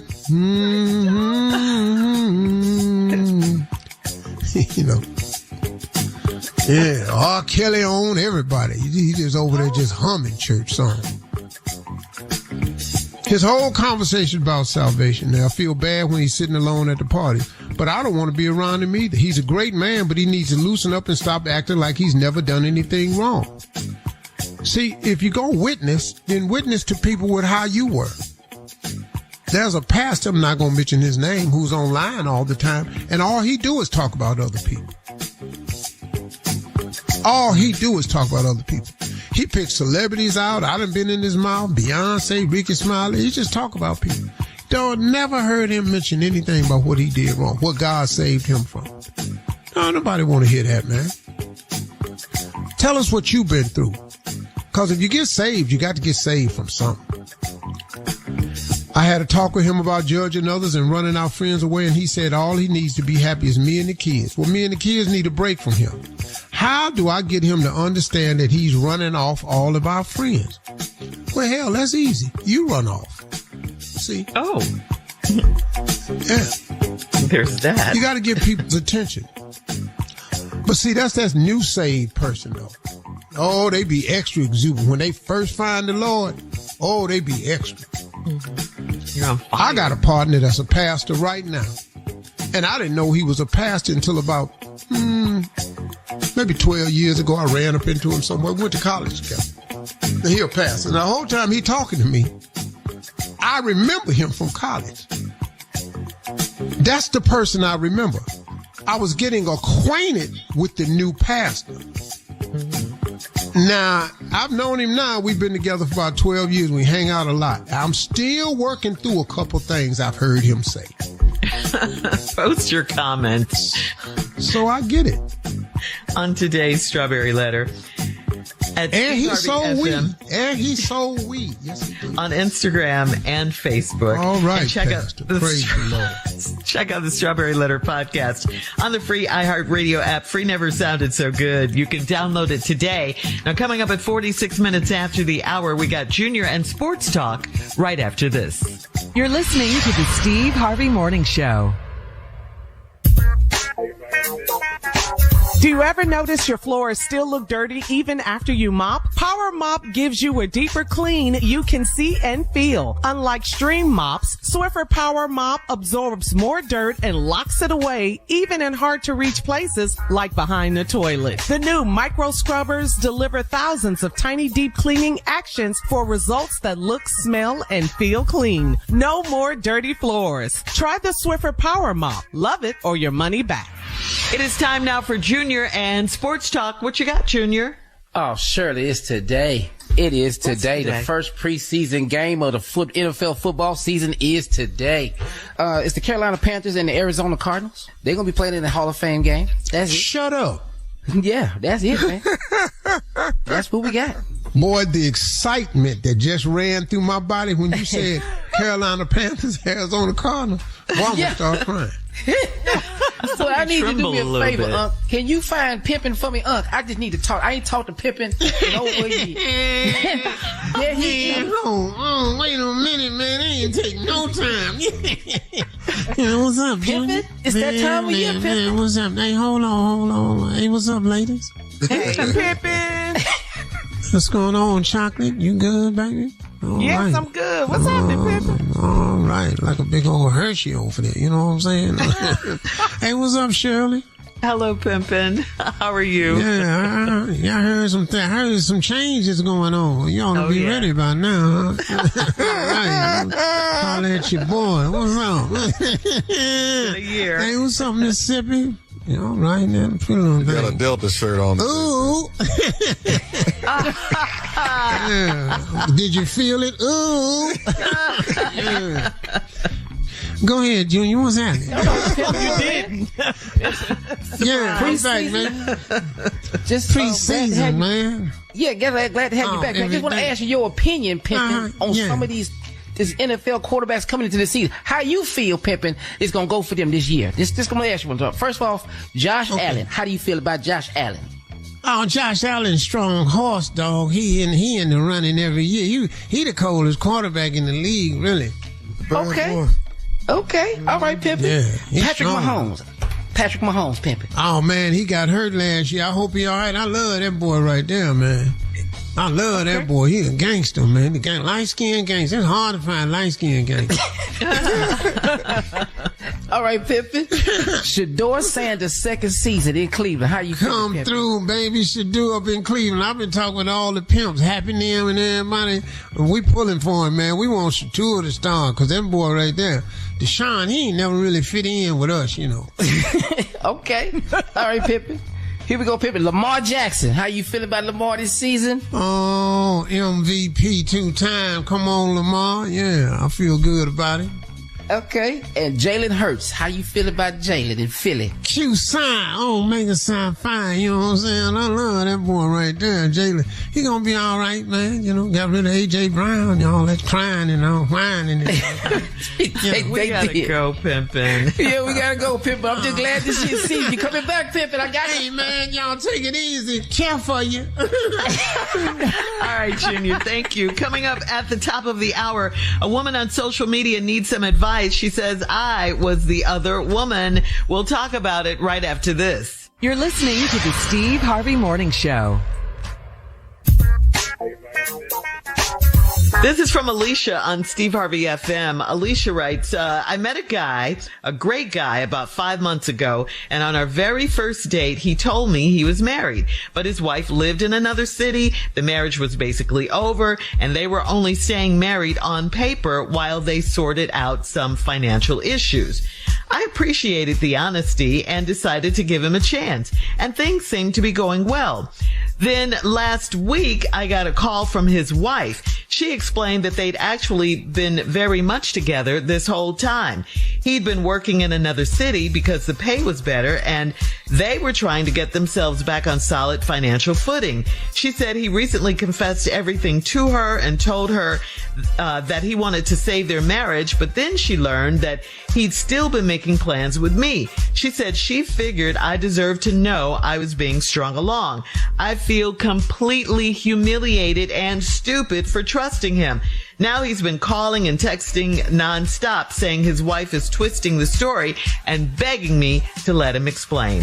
Should I, here's her question, should I hear him out? That's from Alicia. Well, for starters, it's not going to hurt you to hear him out. Something is wrong over on the other side, obviously. Something is wrong. Now, some people have the attitude, and you got to remember this, if I can't have you, ain't nobody going to have you. There are people with that attitude. So that could be a piece of this too. But something is going on, and you should hear him out. Or you can take the stance that, hey, I don't want to hear nothing you got to say until you get your situation cleared up. Exactly. That's the safest thing for you to do. Yeah. So you're not continued in your mess and you don't have to deal with what's true and what's not. The safest thing for you to do is just say, hey, look, I found you to be very nice, but until you get your situation straightened out, I prefer to keep my distance, you know. And that's the safest thing for you to do, and protect yourself. And then if he really is getting a divorce and they really only on paper, then we'll get off the paper and then holler at me, you know. Okay. Yeah. All right.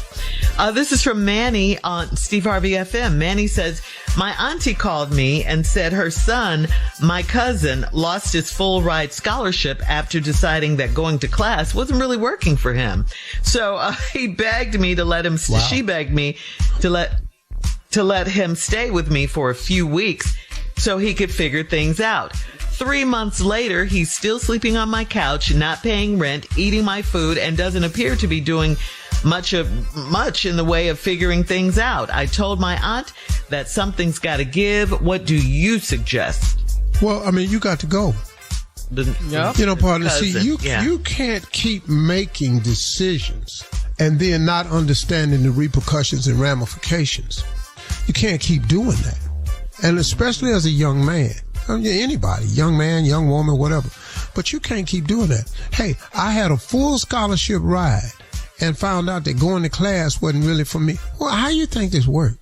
Right. They gave you a full scholarship ride to where? See, to where? To a college. When you go to college, for them to keep their status, you have to perpetrate as a student. They may have brought you in to play football, but you do have to act like you a student so they can keep the funding coming. Hello. But now you done decided you don't want to go to school. How stupid can you be? They are both tied together because you have to be eligible. You got to go to that class. And to be eligible, you have got to attend class. So they don't get accused of just bringing people in there, ruining their life to play football for the university. You have to act like a student. Now, you've decided you don't want to do that. Now you're on the couch. And you done made a decision you're going to just stay on this couch. You're not going to stay on this couch. No. Not this one. You got to get you a job. You got to come up out of here because it's going to cost you to stay on this couch. That's all to it.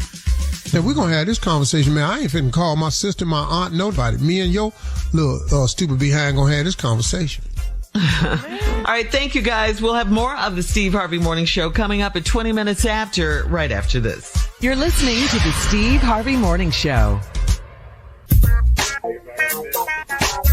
According to TMZ, 3 of the dogs found at Exorcist actress Linda Blair's Los Angeles area property are in need of a visit to the veterinarian. LA County says 2 citations were issued to Linda, one for running a shelter with an expired license and the other for exceeding the maximum number of 100 allowed dogs. There were 251 dogs found on her property. Linda Blair, of course. Oh. Yeah, she played Reagan. We remember in The Exorcist back in 1973. Yeah. She was the one whose hair was turning around. Yeah, she was a little girl. Mm-hmm. Yeah. She was the one. Who done took their dogs over there? Was possessed. She was an actress, Steve. She wasn't really possessed. Get up, Carl. No.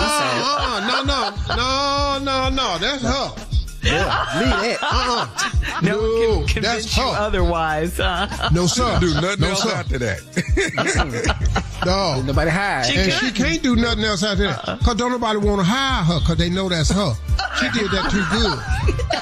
Why was I taking my dog over here? Yeah. The dogs go. Now the dogs over there. The dogs know something wrong. The dogs is avoiding her. Whoa, free home. Oh, here we home. Here she comes. Here she comes. The Exorcist. Man, I'm not sitting up here in Linda Blair house, man. You gotta be crazy. When we gonna put these white women in jail? Coming up at 33 minutes after, we'll play a round of Would You Rather right after this. You're listening to the Steve Harvey Morning Show. What's up, fam? I'm sports journalist Ari Chambers. Hey, what's up, y'all? It's your girl, Sam J. And we're the hosts of Everyone Watches Women's Sports, a new podcast from Together and iHeart Women's Sports. Because let's be real, women's sports is giving us way too much to talk about these days. So Kelsey Findler, she became the first female solo rower to go from California to Hawaii. My first thought is just like, what's up with the snacks? Like, what are we eating? The highlights, the rivalries, the breakout stars, the moments that take over your entire timeline. And the conversations that start during the game and somehow keep going all week, every week. We're breaking down the biggest stories across women's sports. Naomi Osaka showing out. She beat Sabalenka. Shout out to you, Naomi. You get the palm, Naomi. You get the palm for that. Because we're not just interested in what happened. We're interested in why everyone's talking about it. Because everyone watches women's sports. Listen to Everyone Watches Women's Sports on the iHeartRadio app, Apple Podcasts, or wherever you get your podcasts. Hey, Portlandia fans. Carrie Brownstein and Fred Armisen here. You know us, or rather, you know them. Tony and Candace, Nina and Lance, Spike, and yes, the chicken. We've played a lot of iconic characters over the years, but today we're showing up as ourselves to tell you about Podlandia, AO Rewatch, our brand new podcast. Each week, we'll revisit an episode of Portlandia from the very beginning, breaking down the sketches, exploring the backstories of our most iconic characters, revisiting the Portland locations you know and love, and opening up about our creative process. How did any of this get made? Why do we think that was a good idea? We're ready to talk about it. And we'll also be joined by the people who helped bring it all to life. Guest stars, collaborators, and friends, including director Jonathan Kreisel, the mayor himself, Kyle MacLachlan, legendary musician Amy Mann, and many more. Kyle is going for it here. You fully improvised not just words, but a song, a melody. Well, I thought he was going to write. I thought you were all going to write a song. I remember you thinking that. Listen to Podlandia, Ayo Rewatch on the iHeartRadio app, Apple Podcasts, or wherever you get your podcasts. Hey, this is Hayes Davenport. And Sean Clements. We host the podcast Hollywood Handbook. Every episode, we're trying to help our guests improve their careers by mainly focusing on how they can help us improve our careers. The show's famously super accessible, so you can easily jump into any of our 650 episodes and understand what's going on. We recommend some of our recent episodes with Ben Stiller. The definition of what is a movie has kind of changed anyway, too, right? What do you think it is now? It's images and words being spoken, captured by some sort of technology. Danny McBride. He loves boba. Oh, that's fantastic. And you make it on, you make your own. That's great. I call him Taro Reed.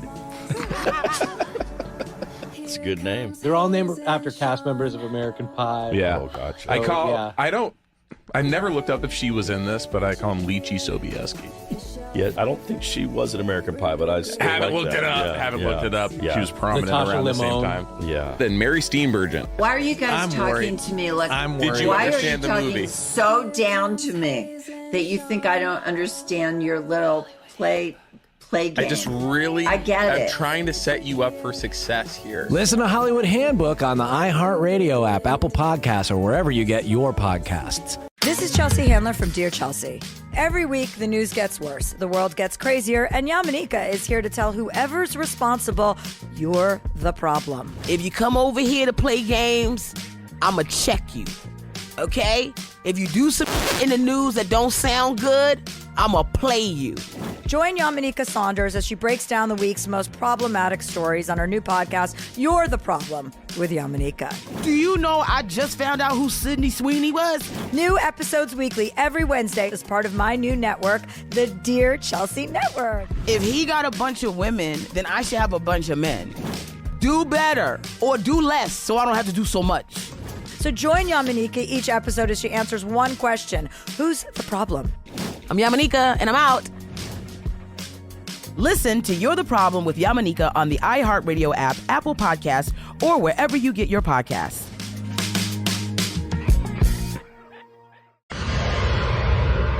Do you ever notice your floors still look dirty even after you mop? Power Mop gives you a deeper clean you can see and feel. Unlike stream mops, Swiffer Power Mop absorbs more dirt and locks it away, even in hard-to-reach places like behind the toilet. The new micro scrubbers deliver thousands of tiny deep cleaning actions for results that look, smell, and feel clean. No more dirty floors. Try the Swiffer Power Mop. Love it or your money back. It is time now for a round of Would You Rather. Now, would you rather have a pet tiger or would you rather have a pet snake? Ooh, choices. Oh, no, give me the tiger. All day. Yeah. For Snake me? now. Hell no. You can give me that snake. I know. I'm going to put this lid on this cage and you finna die. You go in there and try to kill that tiger, see what happened to you. Right. Tiger or snake, Tommy? I don't know. I just ran into a snake on a nature trail run. Ooh. Wow. Okay. Would you rather have no How hair high did on your you body? jump? Boy, took my whole back out, huh? How did you jump? Yeah. Junior, I'm sorry, but would you rather have no hair on your body or just be bald? Sorry, Junior. I didn't write this. You Would heard rather her have answer hair? the question. No hair I'm on going to your have body. hair on my body. What is y'all talking about? Just be bald. Why would I do that? Wait. Why would you do what? Which be one? bald? Why would I be bald? I want hair on my body. Why would you be bald? No Why would hair you on be your body. bald? No hair on your body. Where did you just be bald. Where did you get the would be from, though?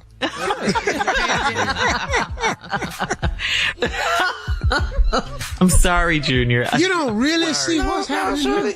They wrote Did you hear the question? Would you rather have hair on your body or be bald? No hair. I'd rather, no hair. No hair on your body or be bald. I'd rather have no hair on my body than be bald. I don't understand how you don't see that. So that's no facial hair. That's Oh, we see it. Take your hat off when you're talking to her. What did you talk? You finna be sitting over there looking like a gummy bear there. Next question, Shirley. I'm gonna tell you that right now. Yeah, that's what you gonna leave us with. You finna be looking like a gummy bear. Just smooth. You're so stupid, Steve Harvey. Oh my God. I can't even do it because he's serious right now. You don't understand my answer. I am so serious.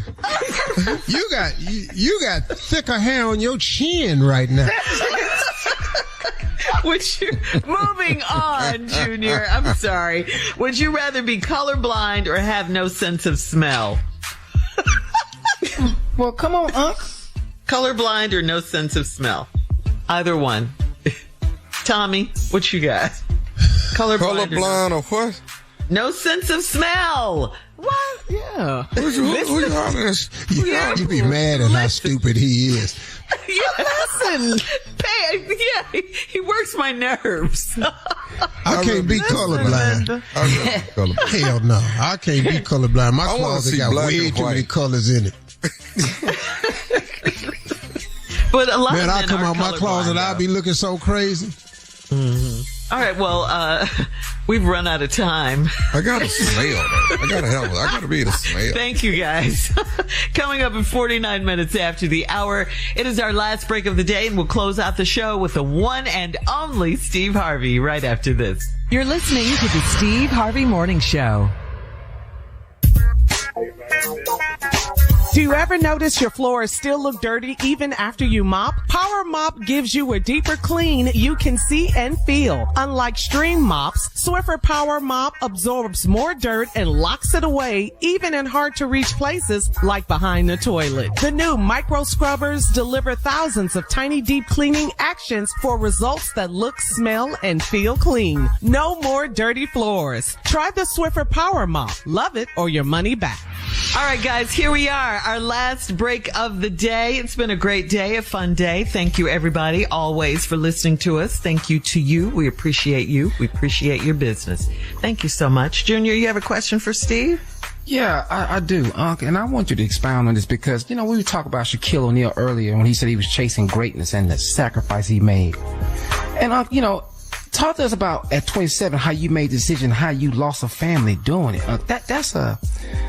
That's a real deep thought about all the things you sacrificed to be Mr. Harvey today. Well,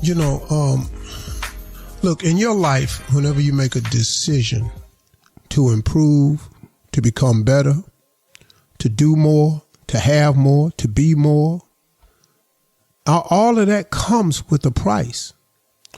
Because look, it takes sacrifice and it takes above average effort to turn yourself into a success. And all the decisions you make along the way to become successful are not going to be good decisions. Just because you made the decision to do better, be better, get better, make better, look better, it don't mean that decision is final, that's it, that's the last decision I have to make. No. Even when you make the decision, there's repercussions.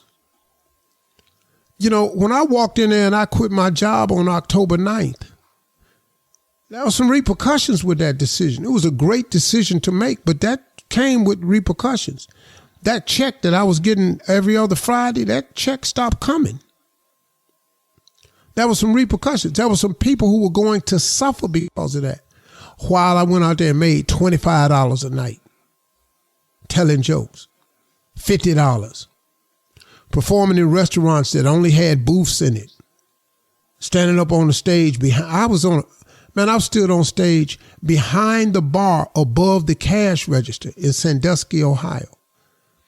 You went behind the bar, walked up some steps, and the stage was like on top of the cash register. You know how the bartender take your order, then turn around and ring it up on the cash register? On top of the cash register was the stage, and no bigger than a card table. And that's why I stood to tell jokes. But all of this seeking greatness came with a decision, and every decision comes with consequences and ramifications. There are no free decisions. All of your decisions that you make on your way to success are not going to be happy decisions. It's going to cost you something. But even when you make the decisions, even though you think it's the best thing to do right now, if it causes some consequences to other people, probably need to find another way to make the decision. But oftentimes you won't see it. And oftentimes they're not there. And oftentimes if you do it another way, it'll cause a delay. So when I made the decision, as Shaq was talking, man, and I felt so touched by his story, he lost a family trying to be great. I know what that feels like. And a young man came to me recently about leaving his family to pursue his dream. And I told him, I said, look, man, you can do that. I said, you can go on and do that. I said, I did it. I said, but I want you to understand something. If your decision affects other people's, and you don't put the other people into consideration in making that decision, you're going to pay for that. You're going to pay for that. But you don't know that at the time, because at the time it seems like the right thing to do. So when you make the decision to move on, to move up, to move forward, You got to consider all of the stuff. Now, here's the problem. Oftentimes when you consider other people and you listen to them, they're going to discourage you. And it may even persuade you not to even pursue it. Well, see, now we at that crossroad. We at that problem where you got to make a decision to go anyway. And I just felt like that's where I was at. And oftentimes it is, but it's a cost factor. You're not going to be successful without paying the cost. You remember I did a thing, man, where I said, if you really, really want to be really, really financially successful, you can forget to sleeping 8 hours a day. You can forget that. Oh, but then all of the scientists and the doctors say you need 8 hours sleep. That's true. Your body would love to get 8 hours of sleep. But if what you're trying to accomplish causes you to stay up late at night, you got a decision to make. So then I had people attacking me. Steve Harvey prefers wealth over health. No, I'd love to be healthy. But I wanted to have more also. So you got to make a decision. And the decision gonna cost. I'm paying for the way I've lived now with some health issues. From some late nights, some long hours, some grinding. I'm paying now for that. I grinded so long, so hard, as I approached 70, my body went, hey man, I'm tired. I had enough of that now. It comes with the cost. There is no free. You don't get to be this without giving up that.